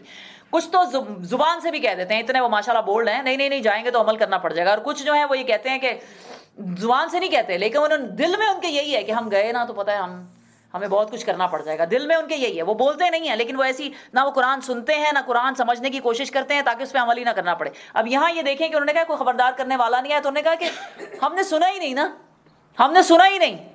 حالانکہ کتنا, یعنی آپ سے کیا اللہ تعالیٰ نے مانگ لیا ہے, آپ سے کون سی اللہ تعالیٰ نے آپ کی جان مانگ لی ہے, کون سا کہا ہے کہ اپنے بیٹوں کو ذبح کر دو میرے آگے, کہا ہے کہ کوشش کرو, نہیں کوشش ہوتی تو دعا مانگ لو, دعا مانگ لو, اللہ پہ چھوڑ دو. نہیں کہا اللہ تعالیٰ نے کہ تم 100% جو ہے وہ میرے پاس پورے پرفیکٹ مسلمان بن کے آ جاؤ, نہیں کہا اللہ تعالیٰ نے. بجائے کہ ہم کہیں گے جی ہم سننا ہی نہیں. اور یاد رکھیں دنیا کے ہر قانون میں جب قانون پڑھایا جاتا ہے تو اس کا جو ایک میکسم ہے, جو اس کی بیسک ایک رول پڑھایا جاتا ہے وہ ہے ignorance of law is no excuse. کہیں بھی آپ چلے جائیں دنیا میں, آپ نہیں کہہ سکتے کہ مجھے تو جی لا کا پتہ ہی نہیں تھا. ہم اس پارٹی ہال میں بیٹھے ہیں اور یقین کریں مجھے نہیں پتا کہ اس پارٹی ہال کے کیا رولز اینڈ ریگولیشن, میں اس میں توڑ پھوڑ کرنا شروع کر دی, جو بھی کرنے لگ جاؤں تو آ کے مجھ سے پوچھیں کہ why did you do it, تو میں کہوں گی مجھے پتہ ہی نہیں تھا کہ یہ رول ہے, تو مجھے چھوڑ دیں گے اس بات کے اوپر. آپ سڑک پہ نکلیں, آپ ابھی کینیڈا موو ہو کر آئی ہیں, پہلا دن ہے, آپ اسٹاپ سائن میں نہ رکیں اور کہتے ہیں جی میں تو کل ہی امیگریٹ ہو کر آئی ہوں, تو آپ کو چھوڑ دیں گے اس بات پر. Ignorance of law is no excuse. اگر آپ کو نہیں پتا تو آپ کا قصور ہے. تو کیا وہ کہیں گے کہ ہم نے سنا ہی نہیں ہے, اور کاش ہم سنتے یا سمجھتے تو آج اس بھڑکتی ہوئی آگ کے سزاواروں میں نہ شامل ہوتے. اس طرح وہ اپنے قصور کا خود اعتراف کر لیں گے. لعنت ہے ان دوزخیوں پر. استغفر اللہ. یقین کریں جب قرآن میں نا لعنت کا ورڈ آتا ہے نا, بڑا ہی دل ایسے دکھتا ہے کہ یا اللہ کہ ہم وہ لوگ نہ ہو جن کے اوپر اللہ نے لعنت کی. جو لوگ بے دیکھے اپنے رب سے ڈرتے ہیں یقیناً ان کے لیے مغفرت ہے اور بڑا اجر ہے. تم خواہ چپکے سے بات کرو یا اونچی آواز میں بولو, وہ تو دلوں کا حال تک جانتا ہے. کیا وہی نہ جانے گا جس نے پیدا کیا؟ الا یعلم من خلق وہو اللطیف الخبیر. سوچے ذرا کہ ایک ڈیزائنر جب کوئی چیز ڈیزائن کرتا ہے نا تو اس کو پتا ہوتا ہے کہ اس کے اندر کیا ٹیکنیکلٹیز ہیں, اس کے اندر اس کو کیسے ہینڈل کرنا ہے اور اس کو کیسے چلانا ہے. اسی لیے وہ ساتھ مینول بھیجتا ہے نا کہ یہ میں نے بنائی ہے چیز تو مجھے پتا ہے ہاؤ ٹو ڈو اٹ, آپ اسے اپنی مرضی سے ہینڈل نہیں کر سکتے. اللہ کو پتا ہے ہماری ہر چیز کے بارے میں. اور یقین کریں اللہ یعلم من خلق اتنی یہ دل کو تسلی بھی دیتی. ایک تو یہ کہ اللہ نے ہمیں جو حکم دیے ہیں اللہ کو پتا تھا میں کس قابل ہوں, اور اللہ نے مجھے اس سے بڑھ کر لا یکلف اللہ نفسا الا وسعہا, اس سے بڑھ کر کوئی مجھے حکم دیا ہی نہیں. کوئی بندہ یہ کہہ سکتا ہے, کوئی مسلمان یہ کہہ سکتا ہے کہ میں کیونکہ نماز پڑھ ہی نہیں سکتا اس لیے میرے اوپر نماز کی پوچھ نہیں مجھ سے ہوگی. اللہ تعالیٰ نے کیا کہا, کھڑے ہو کے نہیں پڑھ سکتے بیٹھ کے پڑھو, بیٹھ کے نہیں پڑھ سکتے لیٹ کے پڑھو, لیٹ کے بھی نہیں پڑھ سکتے اشاروں سے پڑھو, دل میں پڑھ لو نماز. نماز چھوڑ نہیں تم سکتے ہو جب تک کہ تم ہوش میں ہو, جب تک کہ تم زندہ ہو, جب تک کہ تم بالغ ہو. تو جب آپ پر کوئی چیز اللہ تعالیٰ نے ایسی آپ پہ فرض ہی نہیں کی جو آپ کوئی یہ کہہ سکتا ہے نہیں میں شراب چھوڑ ہی نہیں سکتا, I just cannot live without شراب. ہاں آپ کی نیت ہی نہیں ہے تو ٹھیک ہے صحیح ہے. شراب اگر آپ پہ حرام ہے تو اللہ کو پتا تھا الا یعلم من خلق. آپ جائیں اپنے کاؤنسلنگ کرائیں, آپ تھراپیز پہ جائیں, آپ اس کے لیے کوئی کوششیں کریں, انشاءاللہ تعالیٰ آپ چھوڑ دیں. اور بڑے بڑے لوگ یہاں کے ریورٹ الکوہولک جیلوں میں بند کئی سالوں کے بڑے بڑے مجرم جب اسلام قبول کرتے ہیں تو اتنے صاف ستھرے اور پاک ہو کر نکلتے ہیں, کیونکہ انہیں پتا ہے کہ اگر اللہ نے میرے لیے حکم دیا ہے تو یہ میں کر سکتا ہوں. I can do it. That's why Allah subhanahu wa ta'ala asked me to do it. Allah subhanahu wa ta'ala commanded me to do it. اسی طرح اللہ یعلم من خلق کا مطلب یہ بھی ہے کہ اللہ تعالیٰ نے ہمیں بنایا اور وہ ہمارے ہر تکلیف کو بھی جانتا ہے, ہماری ریزرویشنز کو بھی جانتا ہے, وہ ہماری ویکنسز کو بھی جانتا ہے. میرے لیے زندگی میں کیا کیا مشکلات ہیں, میں کیوں اللہ کے راستے پہ نہیں چل سکی, اللہ کو سب پتہ. اللہ کو سب پتہ ہے کہ میرے لیے میں کس طرح کس مشکل سے, یعنی اس دورہ قرآن پر بھی آتی ہوں تو اللہ تعالیٰ کو پتہ ہے کہ میرے لیے کیا مشکلات تھیں. ہر بندے کو اس کی صحیح کے مطابق. آپ لوگ سب جو یہاں پر آتے ہیں آپ سب کا اجر برابر نہیں ہے, برابر نہیں ہے. یہ کہ آپ سب لوگوں کو 10 میں سے 9.5 مارکس یا 10 میں سے 10 ہی مل رہے ہیں, ایسا نہیں ہے. کچھ کو جو ہے وہ اجر سب کا ہے, ایسا نہیں ہے کسی کو اجر ہی نہیں, اجر سب کا ہے, سب کو اللہ تعالیٰ دیں گے, لیکن کچھ لوگوں کا اجر بہت زیادہ ہوگا. کچھ لوگوں کا اجر کم ہوگا. کچھ لوگ جو بیچارے فریشکو میں پارک کر کے آئے ہیں ظاہر ہے ان کا اجر, لیکن اگر وہ لیٹ آئے آپ سوری الحمدللہ. لیکن یہ بھی مطلب نہیں ہے کہ وہ بیچارے جو صبح 12 بجے کے 11:30 بجے کے آ کے بیٹھے ہوئے ہیں, 11:27 پہ بھی یہاں لوگ آ کر بیٹھ گئے تھے, آدھا گھنٹہ انہوں نے ویٹ کیا, تو ظاہر ہے ان کا اجر زیادہ ہوگا. یہ تو بہت ہی چھوٹی بات ہے. آپ لوگوں نے جو رات کو سوئے نہیں ہیں, جو عبادت کرتے رہے ہیں پھر بھی آ گئے ہیں, جن کے گھر میں کوئی پرابلم تھی پھر بھی چھوڑ کر آئے, جن کا نیند سے برا حال تھا, سب کے اجر فرق ہیں. اسی طرح زندگی میں آپ کے ہر کام کے اوپر آپ کا اجر فرق ہے. الا یعلم من خلق, کیا ہے, هو اللطیف. لطیف کہتے ہیں باریک بین کو, جو چھوٹی سے چھوٹی بات بھی سمجھ لیتا. کہنے کی ضرورت بھی نہیں پڑتی ہے آپ کو کہ آپ دوسروں کو رائٹ دیتے ہیں. الحمدللہ ان کا بھی بہت اجر ہے جی مین, بہت اجر ہے انشاءاللہ, سب کا اجر ہے, ڈبل اجر ہے. وہی تو ہے جس نے تمہارے لیے زمین کو تابع کر کے رکھا ہے, چلو اس کی چھاتی پر کھاؤ خدا کا رزق, اسی کے حضور تمہیں دوبارہ زندہ ہو کر جانا ہے. کیا تم اس سے بے خوف ہو کہ وہ جو آسمان میں ہے تمہیں زمین میں دھسا دے گا اور یکا یک زمین ہچکولے کھانے لگے گی؟ کیا تم اس سے بے خوف ہو کہ جو آسمان میں ہے تم پر پتھراؤ کرنے والی ہوا بھیج دے؟ پھر تمہیں معلوم ہو جائے گا میری تنبیہ کیسی ہوتی ہے. ان سے پہلے گزرے ہوئے لوگ جھٹلا چکے ہیں, پھر دیکھ لو میری گرفت کیسی سخت تھی. کیا یہ لوگ اپنے اوپر اڑنے والے پرندوں کو پر پھیلائے ہوئے سکیڑتے نہیں دیکھتے؟ رحمان کے سوا کوئی نہیں ہے جو انہیں تھامے ہوئے ہو, وہی ہر چیز کا نگہبان ہے. بتاؤ آخر وہ کون سا لشکر تمہارے پاس ہے جو رحمان کے مقابلے میں تمہاری مدد کرے گا؟ حقیقت یہ ہے کہ یہ منکرین دھوکے میں پڑے ہوئے ہیں. یا پھر بتاؤ کون ہے جو تمہیں رزق دے اگر رحمان اپنا رزق روک لے؟ دراصل یہ لوگ سرکشی اور حق سے گریز پر اڑے ہوئے ہیں. بھلا سوچو تو صحیح, جو شخص منہ اوندھائے چل رہا ہے, اوندھے منہ چل رہا ہے, بغیر سوچے سمجھے, وداؤٹ اینی گائیڈنس چل رہا ہے, جو اس کا دل چاہ رہا ہے کری جا رہا ہے, جس طرف ٹرینڈ جا رہا ہے, do and room as Romans do, وہی کری جا رہا ہے, اسے کوئی ہدایت نہیں ہے. وہ صحیح سیدھی راہ پانے والا ہے یا وہ جو سر اٹھائے سیدھا ایک ہموار سڑک پر چل رہا ہو اور اللہ کی طرف سے گائیڈنس لے رہا ہو, اس نور سے دیکھتا ہو جو اللہ نے اس کے دل میں پیدا کر دیا ہو. ان سے کہو اللہ ہی ہے جس نے تمہیں پیدا کیا ہے, تم کو سننے اور دیکھنے کی طاقتیں دی ہیں اور سوچنے سمجھنے والے دل دیے ہیں, مگر تم کم ہی شکر ادا کرتے ہو. پھر اگین ان ساری یہ جو آپ کی فیکلٹیز دی ہیں اللہ تعالیٰ نے, دیکھنے کی, سننے کی, چھونے کی سینسز, کس لیے دی ہیں کہ شکر ادا کرو, شکر ادا کرو. ان سے کہو اللہ ہی ہے جس نے تمہیں زمین میں پھیلایا ہے اور اسی کی طرف تم سمیٹے جاؤ گے. یہ کہتے ہیں اگر تم سچے ہو تو بتاؤ یہ وعدہ کب پورا ہوگا؟ کہو اس کا علم تو اللہ ہی کے پاس ہے, میں تو صرف صاف صاف خبردار کر دینے والا ہوں. پھر جب یہ اس چیز کو قریب دیکھ لیں گے تو ان سب لوگوں کے چہرے بگڑ جائیں گے جنہوں نے انکار کیا ہے, اور اس وقت ان سے کہا جائے گا یہی ہے وہ چیز جس کے لیے تم تقاضا کر رہے تھے.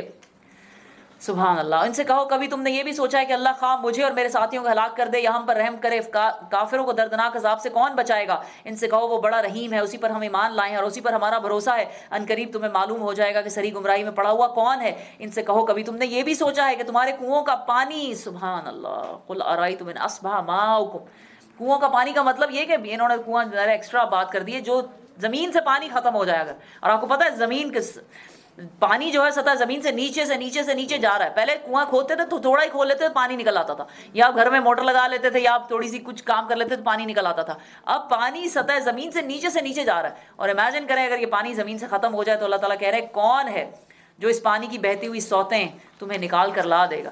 پانی کا بہت شکر ادا کرنا چاہیے اللہ کے, ہاں بہت, اسپیشلی روزہ کھولنے کے بعد جب بھی آپ پانی پئیں, میک شور کہ آپ اس ہر ایک گھونٹ پہ اللہ کا شکر ادا کریں. سورۃ القلم, بسم اللہ الرحمن الرحیم. نون قسم ہے قلم کی اور ہر اس چیز کی جسے لکھنے والے لکھ رہے ہیں. قلم جو ہے وہ ہمارے دین میں بہت ہی امپورٹنٹ چیز ہے, اور قلم کا مطلب صرف یہ ہے کہ ذرا کہ قلم تو وہ قلم ہے جو ابھی آپ کے ہاتھوں میں الحمدللہ جسے ہم قلم کہتے ہیں, جیسے یہ قلم ہے سبحان اللہ, لیکن اس کا مطلب ہے ہر وہ چیز جس سے لکھا جائے. اسے ہم کیسے کہہ سکتے ہیں, کیونکہ فرشتے جو ہیں ظاہر ہے کہ وی ڈو ناٹ نو کہ ان کے ہاتھ میں جو ہے وہ کون سی کمپنی کا قلم ہے, پینسل ہے کہ ان کے پاس مارکر ہے کہ کون ہے. ہر وہ چیز جس سے لکھا جائے, اور اللہ تعالیٰ نے کرام الکاتبین کے لیے بھی قلم کا ہی ورڈ یوز کیا کہ وہ بھی قلم سے لکھ رہے ہیں. تو آپ سوچیں کہ وہ فرشتے ان کے پاس وہ قلم تو نہیں ہے جو ہمارے پاس ہے. اٹ مینس کہ قلم کا مطلب ہوتا ہے کہ ہر وہ چیز جس سے کچھ بھی کتابت کی جائے, some thing that had been recorded and written. اور قلم اللہ سبحانہ تعالیٰ فرماتے ہیں, حدیث ہے کہ رسول اللہ صلی اللہ علیہ وسلم نے فرمایا کہ اللہ سبحانہ تعالیٰ نے سب سے پہلے قلم کو بنایا, سب سے پہلے قلم کو بنایا, اس کے بعد اس کو اپنے دائیں ہاتھ میں پکڑا, اور اللہ کے دونوں ہاتھ ہی دائیں ہیں, حدیث میں یہ حدیث ہی سنا رہی ہوں آپ کو. تو قلم کو بنایا اور اس کو حکم دیا کہ قیامت تک ہونے والی ہر چیز کو لکھ دے, تو اس نے لکھ دیا. اور اس طرح تمام انسانوں کی اور دنیا کی اور ہر چیز کی وجہ تقدیر لکھی گئی تھی سبحان اللہ. اسی طرح قلم, کیوں اللہ تعالیٰ نے قرآن میں قلم کے نام سے ایک سورت لکھی ہے, اس سے پتہ چلتا ہے کہ ایجوکیشن اور نالج کی کتنی ویلیو ہے ہمارے دین میں. ہمارے دین میں اتنی ایجوکیشن کی ویلیو ہے. میں نے آپ کو بتایا کہ ہماری حدیثوں کی جو کتابیں ہیں ان کے اندر شروع میں سب سے پہلے کتاب العلم, بکس اینڈ والیومز ہیں حدیثوں کے اوپر. اور ہماری سب سے پہلی وحی کیا تھی؟ اقرا بسم ربک الذی خلق. اور رسول تمام نبیوں کی دعائیں قرآن میں موجود ہیں. ہمارے نبی کی دعا علم کے اوپر ہے، ربی زدنی علما. تو علم جتنا بھی ہم حاصل کریں وہ بہتر سے بہتر ہے، دنیا کا بھی اور دین کا بھی. لیکن ظاہر ہے کہ دنیا کا علم دین کے علم کے بغیر وبال جان بھی بن سکتا ہے، اس لیے دین کا علم آنا جو ہے وہ زیادہ ضروری ہے. نون قسم ہے قلم کی اور ہر اس چیز کی جسے لکھنے والے لکھ رہے ہیں. اور ایک اور مزے کی بات ہے کہ اللہ تعالیٰ نے 4 چیزیں جو ہے حدیث کے مطابق اپنے ہاتھوں سے بنائی ہیں. ایک تو ہم نے پڑھ لیا تھا کہ کیا آدم کو اللہ تعالیٰ نے، یعنی ہمیں انسان کو اللہ تعالیٰ نے اپنے ہاتھ سے بنایا. نمبر 2 جنت عدن جو ہے اللہ تعالیٰ نے اپنے ہاتھ سے بنائی ہے. نمبر 3 اپنا عرش جو ہے اللہ نے ہاتھ سے بنایا. نمبر 4 قلم کو ہاتھ سے بنایا. امیجن دیٹ، کس قدر علم کی اہمیت ہے. اور ہمارا حال علم کے بارے میں بس کوئی پوچھے ہی نہ. تم اپنے رب کے فضل سے مجنون نہیں ہو، اور یقیناً تمہارے لیے ایسا اجر ہے جس کا سلسلہ کبھی ختم ہونے والا نہیں ہے. اور بے شک تم اخلاق کے بڑے اونچے مرتبے پر ہو. رسول اللہ صلی اللہ علیہ وسلم کے بارے میں کہا جا رہا ہے وَإِنَّكَ لَعَلَىٰ خُلُقٍ عَظِيمٍ. حضرت عائشہ سے پوچھا گیا تھا کہ رسول اللہ صلی اللہ علیہ وسلم کے اخلاق کیسے ہیں، تو انہوں نے آگے سے جواب دیا تھا تم قرآن نہیں پڑھتے. تو انہوں نے کہا یا رسول یا ام المومنین ہم پڑھتے ہیں. تو انہوں نے کہا رسول اللہ صلی اللہ علیہ وسلم کا اخلاق چلتا، یعنی رسول اللہ صلی اللہ علیہ وسلم کا اخلاق قرآن ہی ہے. خلقہ القرآن، رسول اللہ صلی اللہ علیہ وسلم کا خلق جو تھا، ان کا اخلاق جو تھا وہ قرآن ہی ہے. یعنی جس کو انگلش میں کہا جائے نا، اس کو انگلش میں ایکسپلین کریں تو رسول اللہ صلی اللہ علیہ وسلم was Quran personified. Quran personified. اور اس کے اوپر ہی وہ علامہ اقبال نے کہا ہے نا کہ یہ راز کسی کو نہیں معلوم کہ مومن قاری نظر آتا ہے، حقیقت میں ہے قرآن. حقیقت میں ہے قرآن. اللہ تعالیٰ ہمیں بھی اچھے اخلاق اور بلند مرتبے پر فائز کرے. رسول اللہ نے فرمایا تھا کہ میں اخلاق کی تکمیل کے لیے آیا ہوں. تم میں سے سب سے قریب میرے قیامت والے دن وہ ہوں گے، جنت میں وہ ہوں گے جن کے اخلاق بہترین. اور اچھے اخلاق میں کیا کچھ آتا ہے؟ سچ بولنا، کسی کو تانے نہ دینا، کسی کی غیبت نہ کرنا، اور جھک کے رہنا، عاجزی اختیار کرنا، لوگوں کو معاف کر دینا، فحش گوئی نہ کرنا، اور اس طرح کی ساری چیزیں جو ہیں اخلاقیات میں آتی ہیں. تو یہ سب کے سب جو ہیں اچھے اخلاق ہیں. بے شک تم اخلاق کے بڑے اونچے مرتبے پر. سوچیں اللہ سبحانہ تعالیٰ قسم کھا کر کہہ رہے ہیں رسول اللہ صلی اللہ علیہ وسلم کے اخلاق ایسے تھے. ان قریب تم بھی دیکھ لو گے اور وہ بھی دیکھ لیں گے تم میں سے کون مجنون ہے جنوں اور کون جنون میں مبتلا ہے. تمہارا رب ان لوگوں کو بھی خوب جانتا ہے جو اس کی راہ سے بھٹکے ہوئے ہیں، اور وہی ان کو اچھی طرح جانتا ہے جو راہ راست پر ہے. لہٰذا تمہیں جھٹلانے والوں کے دباؤ میں ہرگز نہ آؤ. یہ تو چاہتے ہیں کہ کچھ تم مداحنت کرو تو یہ بھی مداحنت، یعنی تھوڑا سا تم آگے بڑھو تو تھوڑا سا ہم آگے بڑھے. جیسے انہوں نے کہا تھا کہ 1 سال تم ہمارے خداؤں کی عبادت کرو، 1 سال ہم تمہارے اللہ کی عبادت کریں گے. ہرگز نہ دبو کسی ایسے شخص سے جو تمہیں بہت قسم کھانے والا ہو، بے وقت آدمی ہے، تانے دیتا ہے، چغلیاں کھاتا پھرتا ہے، بھلائی سے روکتا ہے، ظلم و زیادتی میں حد سے گزر جانے والا ہے، سخت بد عمل ہے، سخت بد اعمال ہے، جو جفاکار ہے، اور ان سب ایوب کے ساتھ بد اصل بھی ہے. اس بنا پر وہ بہت مال اور اولاد رکھتا ہے. جب ہماری آیات اس کو سنائی جاتی ہیں تو کہتا ہے یہ اگلے وقتوں کے افسانے ہیں، ان قریب ہم اس کی سونڈ پر داغ لگائیں گے. ہم نے اہل مکہ کو اسی طرح آزمائش میں ڈالا، اور جس طرح ایک باغ کے مالکوں کو آزمائش میں ڈالا تھا جب انہوں نے یہ قسم کھائی. اب یہ جو ہے سٹوری ایک ایسے اہل مکہ میں سے ہی پروبیبلی اہل مکہ میں سے ہی ایک ایسے آدمی کی کہانی ہے کہ جو بہت اللہ کے راستے میں خرچ کیا کرتا تھا اور لوگوں کو بہت زیادہ سپورٹ کیا کرتا تھا. اس کا باغ ہوتا تھا تو اس میں سے جیسے ہی پھل اترتا تھا تو وہ لوگوں کو زیادہ، یعنی مسکینوں کا ایک حصہ ہوتا تھا جو نکالا کیا کرتا تھا. ایک حدیث میں آتا ہے کہ ایک شخص نے ایک مرتبہ، بادل آیا آسمان کے اوپر، بڑی یعنی قحط پڑا ہوا تھا یا بارش کی کمی تھی، تو بادل آیا آسمان کے اوپر، تو آواز آئی کہ اے بادل جا کر فلانے کے باغ پہ برس جا یا اس کی کھیت پہ برس جا. تو بادل وہاں گیا، کچھ دور اس نے دیکھا کہ بادل جا رہا ہے اور وہاں جا کے بارش ہو گئی. تو وہ دوڑا گیا کہ میں دیکھوں یہ کس شخص کا باغ ہے. تو اس نے جا کے کہا، صحیح حدیث آپ کو سنا رہی ہوں. تو اس شخص سے پوچھا کہ بھائی تم ایسا کیا کام کرتے ہو کہ بارش کہیں بھی نہیں ہوئی، صرف تمہارے کھیت پہ بارش ہوئی ہے؟ تو اس نے کہا کہ جب بھی میری فصل پکتی ہے تو میں اس میں سے 1/3 جو ہے حصہ یا 1/4 حصہ جو ہے وہ مسکینوں کے لیے پہلے سے ہی الگ کر لیتا ہوں. تو آپ سوچیں کہ اگر آپ کی بھی جائیداد اور آپ کے مال میں سے فکسڈ ہونا کوئی کسی مسکین کسی غریب کے لیے، تو اللہ تعالیٰ آپ کی باقی ساری چیزوں کی ٹیک کیئر کر لیتا. تو یہ جو ان لوگوں کی کہانی ہے کہ وہ شخص تھا تو وہ لوگوں کو بہت دیا کرتا تھا. جب وہ مرنے لگا تو اس کے جو بیٹے تھے نا، انہوں نے کہا کہ ہمارا باپ تو پاگل تھا، اس نے ساری اپنی جائیداد جو ہے وہ یعنی ایک باغ کے علاوہ شاید کچھ بنا نہیں سکا دنیا میں، کیونکہ وہ لوگوں کو ہی دیتا رہا ہے. تو حالانکہ بڑا یعنی they were well off people، اچھا ان کا باغ بڑا سپورٹ کرنے والا تھا ان کو. تو ہم ایسا کریں گے کہ، اور لوگ تھے وہ مانگنے آ جایا کرتے تھے ہر فصل کے اوپر، ظاہر جن مسکینوں کا حصہ لگا ہوتا ہے وہ مانگنے آ جاتے تھے. تو انہوں نے یہ ڈیسائیڈ کیا کہ ہم لوگ راتوں رات جا کے اپنی فصل کاٹ لیں گے، اپنے پھل اتار لیں گے، تاکہ کسی مسکین کو خبر ہی نہ ہو کہ ہم نے یہ کر لیا. تو یہ ہوا, سنیں ذرا کیا ہوا رات کو. اچھا کیا ہوا یہاں سے اللہ سبحانہ وتعالیٰ اہل مکہ کی طرح اس کو اسی طرح آزمائش میں ڈالا جس طرح ایک باغ کے مالکوں کو آزمائش میں ڈالا تھا. جب انہوں نے قسم کھائی کہ صبح سویرے ضرور اپنے باغ کے پھل توڑیں گے, اور وہ کوئی استثنا نہیں کر رہے تھے, راتوں رات جا کے رات کو وہ سوئے پڑے تھے کہ تمہارے رب کی طرف سے ایک بلا اس باغ پر پھر گئی اور اس کا ایسا حال ہوا جیسے کٹی ہوئی فصل ہو. صبح ان لوگوں نے ایک دوسرے کو پکارا کہ اگر پھل توڑنے ہیں تو صبح سویرے یعنی لوگوں کے اٹھنے سے پہلے پہلے نکلو اور اپنی کھیتی کی طرف چلو. چنانچہ وہ چل پڑے اور آپس میں چپکے چپکے کہتے جاتے تھے کہ آج کوئی مسکین تمہارے پاس باغ میں نہ آئے. وہ کچھ نہ دینے کا فیصلہ کیے ہوئے صبح سویرے جلدی جلدی اس طرح وہاں پہنچ گئے جیسے کہ پھل توڑنے پر قادر ہوں, مگر جب باغ کو دیکھا تو کہنے لگے کہ ہم کہیں راستہ تو نہیں بھول گئے, نہیں بلکہ ہم محروم رہ گئے ہیں. ان میں سے جو سب سے بہتر آدمی تھا اس نے کہا میں نے تم سے کہا نہیں تھا کہ تم تسبیح کیوں نہیں کرتے.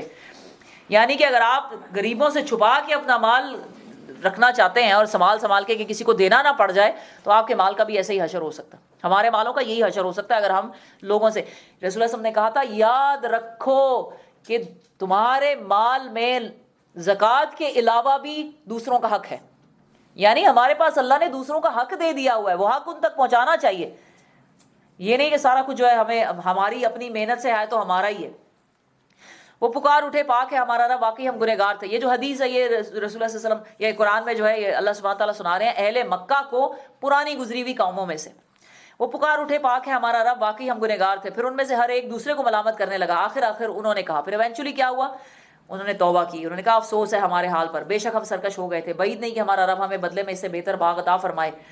ہم اپنے رب کی طرف رجوع کرتے ہیں. ایسا ہوتا ہے عذاب, اور آخرت کا عذاب اس سے بھی بڑا ہے. کاش یہ لوگ اس کو جانتے. یقیناً خدا ترس لوگوں کے لیے ان کے رب کے ہاں نعمت بھری جنتیں ہیں. کیا ہم فرما برداروں کا حال مجرموں جیسا کر دیں گے؟ تم لوگوں کو کیا ہو گیا ہے, تم کیسے حکم لگاتے ہو؟ کیا تمہارے پاس کوئی کتاب ہے جس میں تم یہ پڑھتے ہو؟ تمہارے لیے ضرور وہاں وہی کچھ ہے جو تم نے اپنے لیے پسند کیا ہے. یا پھر کیا تمہارے لیے روز قیامت تک ہم پر کچھ عہد و پیمان ثابت ہے کہ تمہیں وہی کچھ ملے گا جس کا تم حکم لگاؤ گے؟ ان سے پوچھو تم میں سے کون اس کا ضامن ہے, یا پھر ان کے ٹھہرائے ہوئے کچھ شریک ہیں جنہوں نے اس کا ذمہ لیا ہو. یہ بات ہے تو لائیں اپنے شریکوں کو اگر وہ سچے ہیں. جس روز سخت وقت آ پڑے گا اور لوگوں کو سجدہ کرنے کے لیے بلایا جائے گا تو یہ لوگ سجدہ نہ کر سکیں گے. سبحان اللہ, قیامت والے دن اللہ تعالیٰ سب کو کہیں گے سجدہ کرو, اور جو دنیا میں نہیں سجدہ کر سکے وہ آخرت میں بھی سجدہ نہیں کر سکیں گے. ان کی نگاہیں نیچی ہوں گی. ذلت ایک تو یہ ہو سکتا ہے کہ جو نماز نہیں پڑھتے وہ سجدہ نہیں کر سکیں گے وہاں پر, نمبر 1. نمبر 2 یہ کہ جو دکھاوے کے لیے نماز پڑھتے ہیں وہ سجدہ نہیں کر سکیں گے وہاں پر. نمبر 3 منافق سجدہ نہیں کر سکیں گے. نمبر 4 جو لوگ اللہ کے حکموں کے آگے جھکے ہوئے نہیں ہیں وہ بھی وہاں سجدہ نہیں کر سکیں گے, اور ایسی ان کی کمروں کے اندر جیسے کہ نا سریا ڈال دیا جائے گا. ان کی نگاہیں نیچی ہوں گی, ذلت ان پر چھا رہی ہوگی. یہ جب صحیح و سالم تھے اس وقت انہیں سجدے کے لیے بلایا جاتا تھا اور یہ انکار کرتے تھے. پس اے نبی صلی اللہ علیہ وآلہ وسلم, تم اس کلام کے جھٹلانے والوں کا معاملہ مجھ پر چھوڑ دو. ہم ایسے طریقے سے ان کو بدتدریج تباہی کی طرف لے جائیں گے کہ ان کو خبر بھی نہ ہوگی. میں ان کی رسی دراز کر رہا ہوں, میری چال بڑی زبردست ہے. کیا تم ان سے کوئی اجر طلب کر رہے ہو کہ یہ اس کی چٹی کے بوجھ تلے دبے جا رہے ہیں؟ کیا ان کے پاس غیب کا علم ہے جسے یہ لکھ رہے ہیں؟ اچھا اپنے رب کا فیصلہ صادر ہونے تک صبر کرو, اور مچھلی والے یونس علیہ السلام کی طرح نہ ہو جاؤ. جب اس نے پکارا تھا اور وہ غم سے بھرا ہوا تھا مگر اس کے رب کی مہربانی شامل حال نہ ہو جاتی تو وہ مذموم ہو کر چٹیل میدان میں پھینک دیا جاتا. آخرکار اس کے رب نے اسے برگزیدہ فرما لیا اور اسے صالح بندوں میں شامل کر دیا. جب یہ کافر لوگ کلام نصیحت قرآن سنتے ہیں تو تمہیں ایسی نظروں سے دیکھتے ہیں کہ گویا تمہارے قدم اکھاڑ دیں گے, اور کہتے ہیں کہ یہ ضرور دیوانہ ہے, حالانکہ یہ تو سارے جہان والوں کے لیے ایک نصیحت ہے. سورۃ حاقہ, بسم اللہ الرحمن الرحیم. ہونی شدنی, الحاقہ کا مطلب حق ہے جو ایسا حق, اس طرح حق ہے ہونے کا کہ جیسے ہو چکا ہو. جیسے سورہ واقعہ تھا نا, وہ واقعہ اس کو کہتے ہیں جو ہو چکا ہو. تو یہ ایسا حق ہے کہ جیسے ہو چکا ہو. It is so certain, exactly, with certainty it is. کیا الحاقہ جو ہے یوم الحاقہ قیامت کا دن ہے.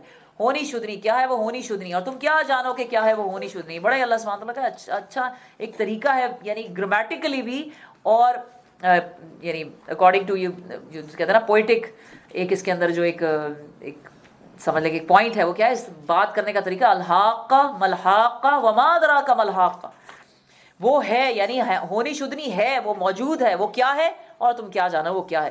سمود اور عاد نے اس اچانک ٹوٹ پڑنے والی آفت کو جھٹلایا تو سمود ایک سخت حادثے سے ہلاک کیے گئے اور عاد ایک بڑی شدید طوفانی آندھی سے تباہ کر دیے گئے. اللہ تعالیٰ نے اس کو مسلسل 7 رات اور 8 دن ان پر مسلط رکھا. استغفر اللہ. آندھی ذرا سی دیر برداشت نہیں ہوتی, جب ہوا میں وہ جو ہے وہ گرد و غبار اڑ رہا ہوتا ہے, تو آپ سوچیں 7 راتیں اور 8 دن تک مسلسل چلتی رہی. دیکھتے ہیں کہ وہاں اس طرح پچھڑے پڑے ہیں جیسے وہ کھجور کے بوسیدہ تنے ہوں. اب کیا ان میں سے کوئی تمہیں باقی نظر آتا ہے؟ اور اسی خطائے عظیم کا ارتکاب فرعون اور اس سے پہلے کے لوگوں نے, اور تل پٹ ہو جانے والی بستیاں, یہ کون؟ لوط علیہ السلام کی بستیاں, ان سب نے اپنے رب کے رسول کی بات نہ مانی تو ان کو بڑی سختی سے پکڑ لیا گیا. جب پانی کا طوفان حد سے گزر گیا تو ہم نے تم کو کشتی میں سوار کرا دیا تاکہ اس واقعے کو تمہارے لیے ایک سبق آموز یادگار بنا دیں اور یاد رکھنے والوں کے کان اس کی یاد محفوظ رکھیں۔ پھر جب ایک دفعہ سور میں پھونک مار دی جائے گی اور زمین میں اور پہاڑوں کو اٹھا کر ایک ہی چوٹ میں ریزہ ریزہ کر دیا جائے گا، اس روز وہ ہونے والا واقعہ پیش آ جائے گا۔ اس دن آسمان پھٹ پڑے گا اور اس کی بندش ڈھیلی پڑ جائے گی، فرشتے اس کی طرف اس کے ارد گرد اور جواب میں ہوں گے، اور 8 فرشتے اس روز تیرے رب کا عرش اٹھائے ہوئے ہوں گے۔ حاملین عرش کو کہا جاتا ہے۔ وہ دن ہوگا جب تم لوگ پیش کیے جاؤ گے، تمہارا کوئی راز بھی چھپا نہ رہ جائے گا، کوئی راز چھپا نہ رہ جائے گا۔ اس وقت جس کا نامہ اعمال اس کے سیدھے ہاتھ میں دیا جائے گا، وہ کہے گا لو دیکھو پڑھو میرا نامہ اعمال، میں سمجھتا ہوں کہ مجھے ضرور اپنا حساب ملنے والا ہے۔ بس وہ دل پسند عیش میں ہوگا اور عالی مقام جنت میں جس کے پھلوں کے گچھے جھکے پڑے ہوں گے۔ ایسے لوگوں سے کہا جائے گا مزے سے کھاؤ اور پیو اپنے ان اعمال کے بدلے میں جو تم نے گزرے ہوئے دنوں میں کیے ہیں، اور جس کا نامہ اعمال اس کے بائیں ہاتھ میں دیا جائے گا، وہ کہے گا کاش میرا اعمال نامہ مجھے دیا ہی نہ گیا ہوتا اور میں نہ جانتا کہ میرا حساب کیا ہے۔ کاش میری وہی موت جو دنیا میں آئی تھی فیصلہ کن ہوتی۔ آج میرا مال میرے کچھ کام نہ آیا، میرا سارا اقتدار ختم ہو گیا۔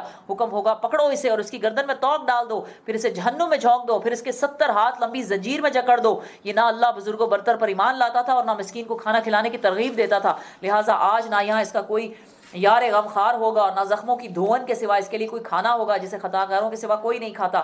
بس نہیں، میں قسم کھاتا ہوں، اللہ سبحانہ تعالیٰ قسم کھا رہے ہیں، کیا کہہ رہے ہیں؟ بس نہیں، میں قسم کھاتا ہوں ان چیزوں کی بھی جو تم دیکھتے ہو اور ان کی بھی جنہیں تم نہیں دیکھ سکتے ہو۔ سبحان اللہ، یہ ایک رسول کریم کا قول ہے، کسی شاعر کا قول نہیں ہے۔ تم لوگ کم ہی مان لاتے ہو، اور نہ یہ کسی کاہن کا قول ہے، تم لوگ کم ہی غور کرتے ہو۔ یہ رب العالمین کی طرف سے نازل ہوا، اور اگر اس نبی صلی اللہ علیہ وسلم نے خود گھڑ کر کوئی بات ہماری طرف منسوب کی ہوتی تو ہم اس کا دایاں ہاتھ پکڑ لیتے اور اس کی رگے گردن کاٹ ڈالتے، پھر تم میں سے کوئی ہمیں اس کام سے روکنے والا نہ ہوتا۔ در حقیقت یہ پرہیزگار لوگوں کے لیے ایک نصیحت ہے، اور ہم جانتے ہیں کہ تم میں سے کچھ لوگ جھٹلانے والے ہیں، ایسے کافروں کے لیے یقیناً موجب حضرت ہے، اور یہ بالکل یقینی حق ہے۔ پس اے نبی صلی اللہ علیہ وآلہ وسلم اپنے رب عظیم کے نام کی تسبیح کرو، سبحان ربی العظیم، سبحان ربی العظیم، سبحان ربی العظیم۔ سورۃ المعارج، بسم اللہ الرحمن الرحیم۔ مانگنے والے نے عذاب مانگا ہے جو ضرور واقعہ ہونے والا ہے، کافروں کے لیے کوئی اسے دفع کرنے والا نہیں ہے۔ اس خدا کی طرف سے جو عروج کے زینوں کا مالک ہے، ملائکہ اور روح اس کے حضور چڑھ کر جاتے ہیں۔ اللہ سبحانہ تعالیٰ there is a invisible invisible staircase جو آسمان کی طرف جاتا ہے، لیکن وہ staircase کیا ہمارے جیسا ہے، ہمارے گھر کی سیڑھیوں کی طرح ہے، یا وہ جو سکافولڈ ہوتی ہیں اسی طرح کا ہے؟ we do not know، متشابہات کی باتیں ہیں، لیکن اللہ سبحانہ تعالیٰ اسی کی طرف اشارہ کر رہے ہیں کہ جس کے اوپر چڑھ کر کیا کیا چیزیں اوپر سے نیچے آتی ہیں۔ ایک تو فرشتے آتے ہیں، وحی آتی ہے، اس کے علاوہ اوپر کیا چیزیں جاتی ہیں، روح اوپر جاتی ہے، فرشتے آتے جاتے ہیں، ہمارے اعمال اوپر چڑھتے ہیں، تو اٹس اے staircase۔ اس کی طرف اس خدا کی طرف سے جو عروج کے زینوں کا مالک ہے، ملائکہ اور روح اس کے حضور چڑھ کر جاتے ہیں ایک ایسے دن میں جس کی مقدار 50,000 سال ہے۔ بس اے نبی صلی اللہ علیہ وآلہ وسلم صبر کرو، شائستہ صبر۔ یہ لوگ اسے دور سمجھتے ہیں، کس کو؟ قیامت کو، اور ہم اسے قریب ہی دیکھ رہے ہیں۔ وہ عذاب اس روز ہوگا جس روز آسمان پگھلی ہوئی چاندی کی طرح ہو جائیں گے اور پہاڑ رنگ برنگ کے دھنکے ہوئے اون جیسے ہو جائیں گے۔ مجرم چاہے گا کہ اس دن کے عذاب سے بچنے کے لیے اپنی اولاد کو، اپنی بیوی کو، اپنے بھائی کو، اپنے قریبی خاندان کو جو اسے پناہ دینے والا تھا اور روئے زمین کے سب لوگوں کو فدیے میں دے دے، اور یہ تدبیر اسے نجات دلا دے۔ ہرگز نہیں، وہ تو بھڑکتی ہوئی آگ کی لپٹ میں ہوگی، جو آگ کی لپٹ ہوگی جو گوشت پوست کو چاٹ جائے گی، پکار پکار کر اپنی طرف بلائے گی ہر اس شخص کو جس نے حق سے منہ موڑا اور پیٹ پھیری اور مال جمع کیا اور سینت کے رکھا۔ استغفر اللہ، استغفر اللہ، استغفر اللہ۔ اللہم لا تجعلنا منہم، اللہم لا تجعلنا منہم، اللہم لا تجعلنا منہم۔ ہیونگ سیڈ دیٹ، آپ لوگوں نے اگر اپنا ابھی تک زکوٰۃ نہیں نکالی، اگر آپ رمضان میں نکالتے ہیں تو ضرور اپنی زکوٰۃ پلیز نکال دیں۔ انسان تھوڑ دلا پیدا ہوا ہے، ان الانسان خلق ہلوعا، تھوڑ دلا، بہت ہی تھوڑے دل کا ہے۔ جب اس پر مصیبت آتی ہے تو گھبرا اٹھتا ہے، جب اسے خوشحالی نصیب ہوتی ہے تو بخل کرنے لگتا ہے۔ مگر وہ لوگ اس ایپ سے بچے ہوئے ہیں جو نماز پڑھنے والے ہیں، نمبر 1، اور اپنی نمازوں میں ہمیشگی کرتے ہیں۔ یہ نہیں کبھی پڑھ لی، کبھی نہ پڑھی، کبھی بہت تیار ہوئے ہیں، فرینڈز میں بیٹھے ہوئے ہیں، کسی چیز میں دل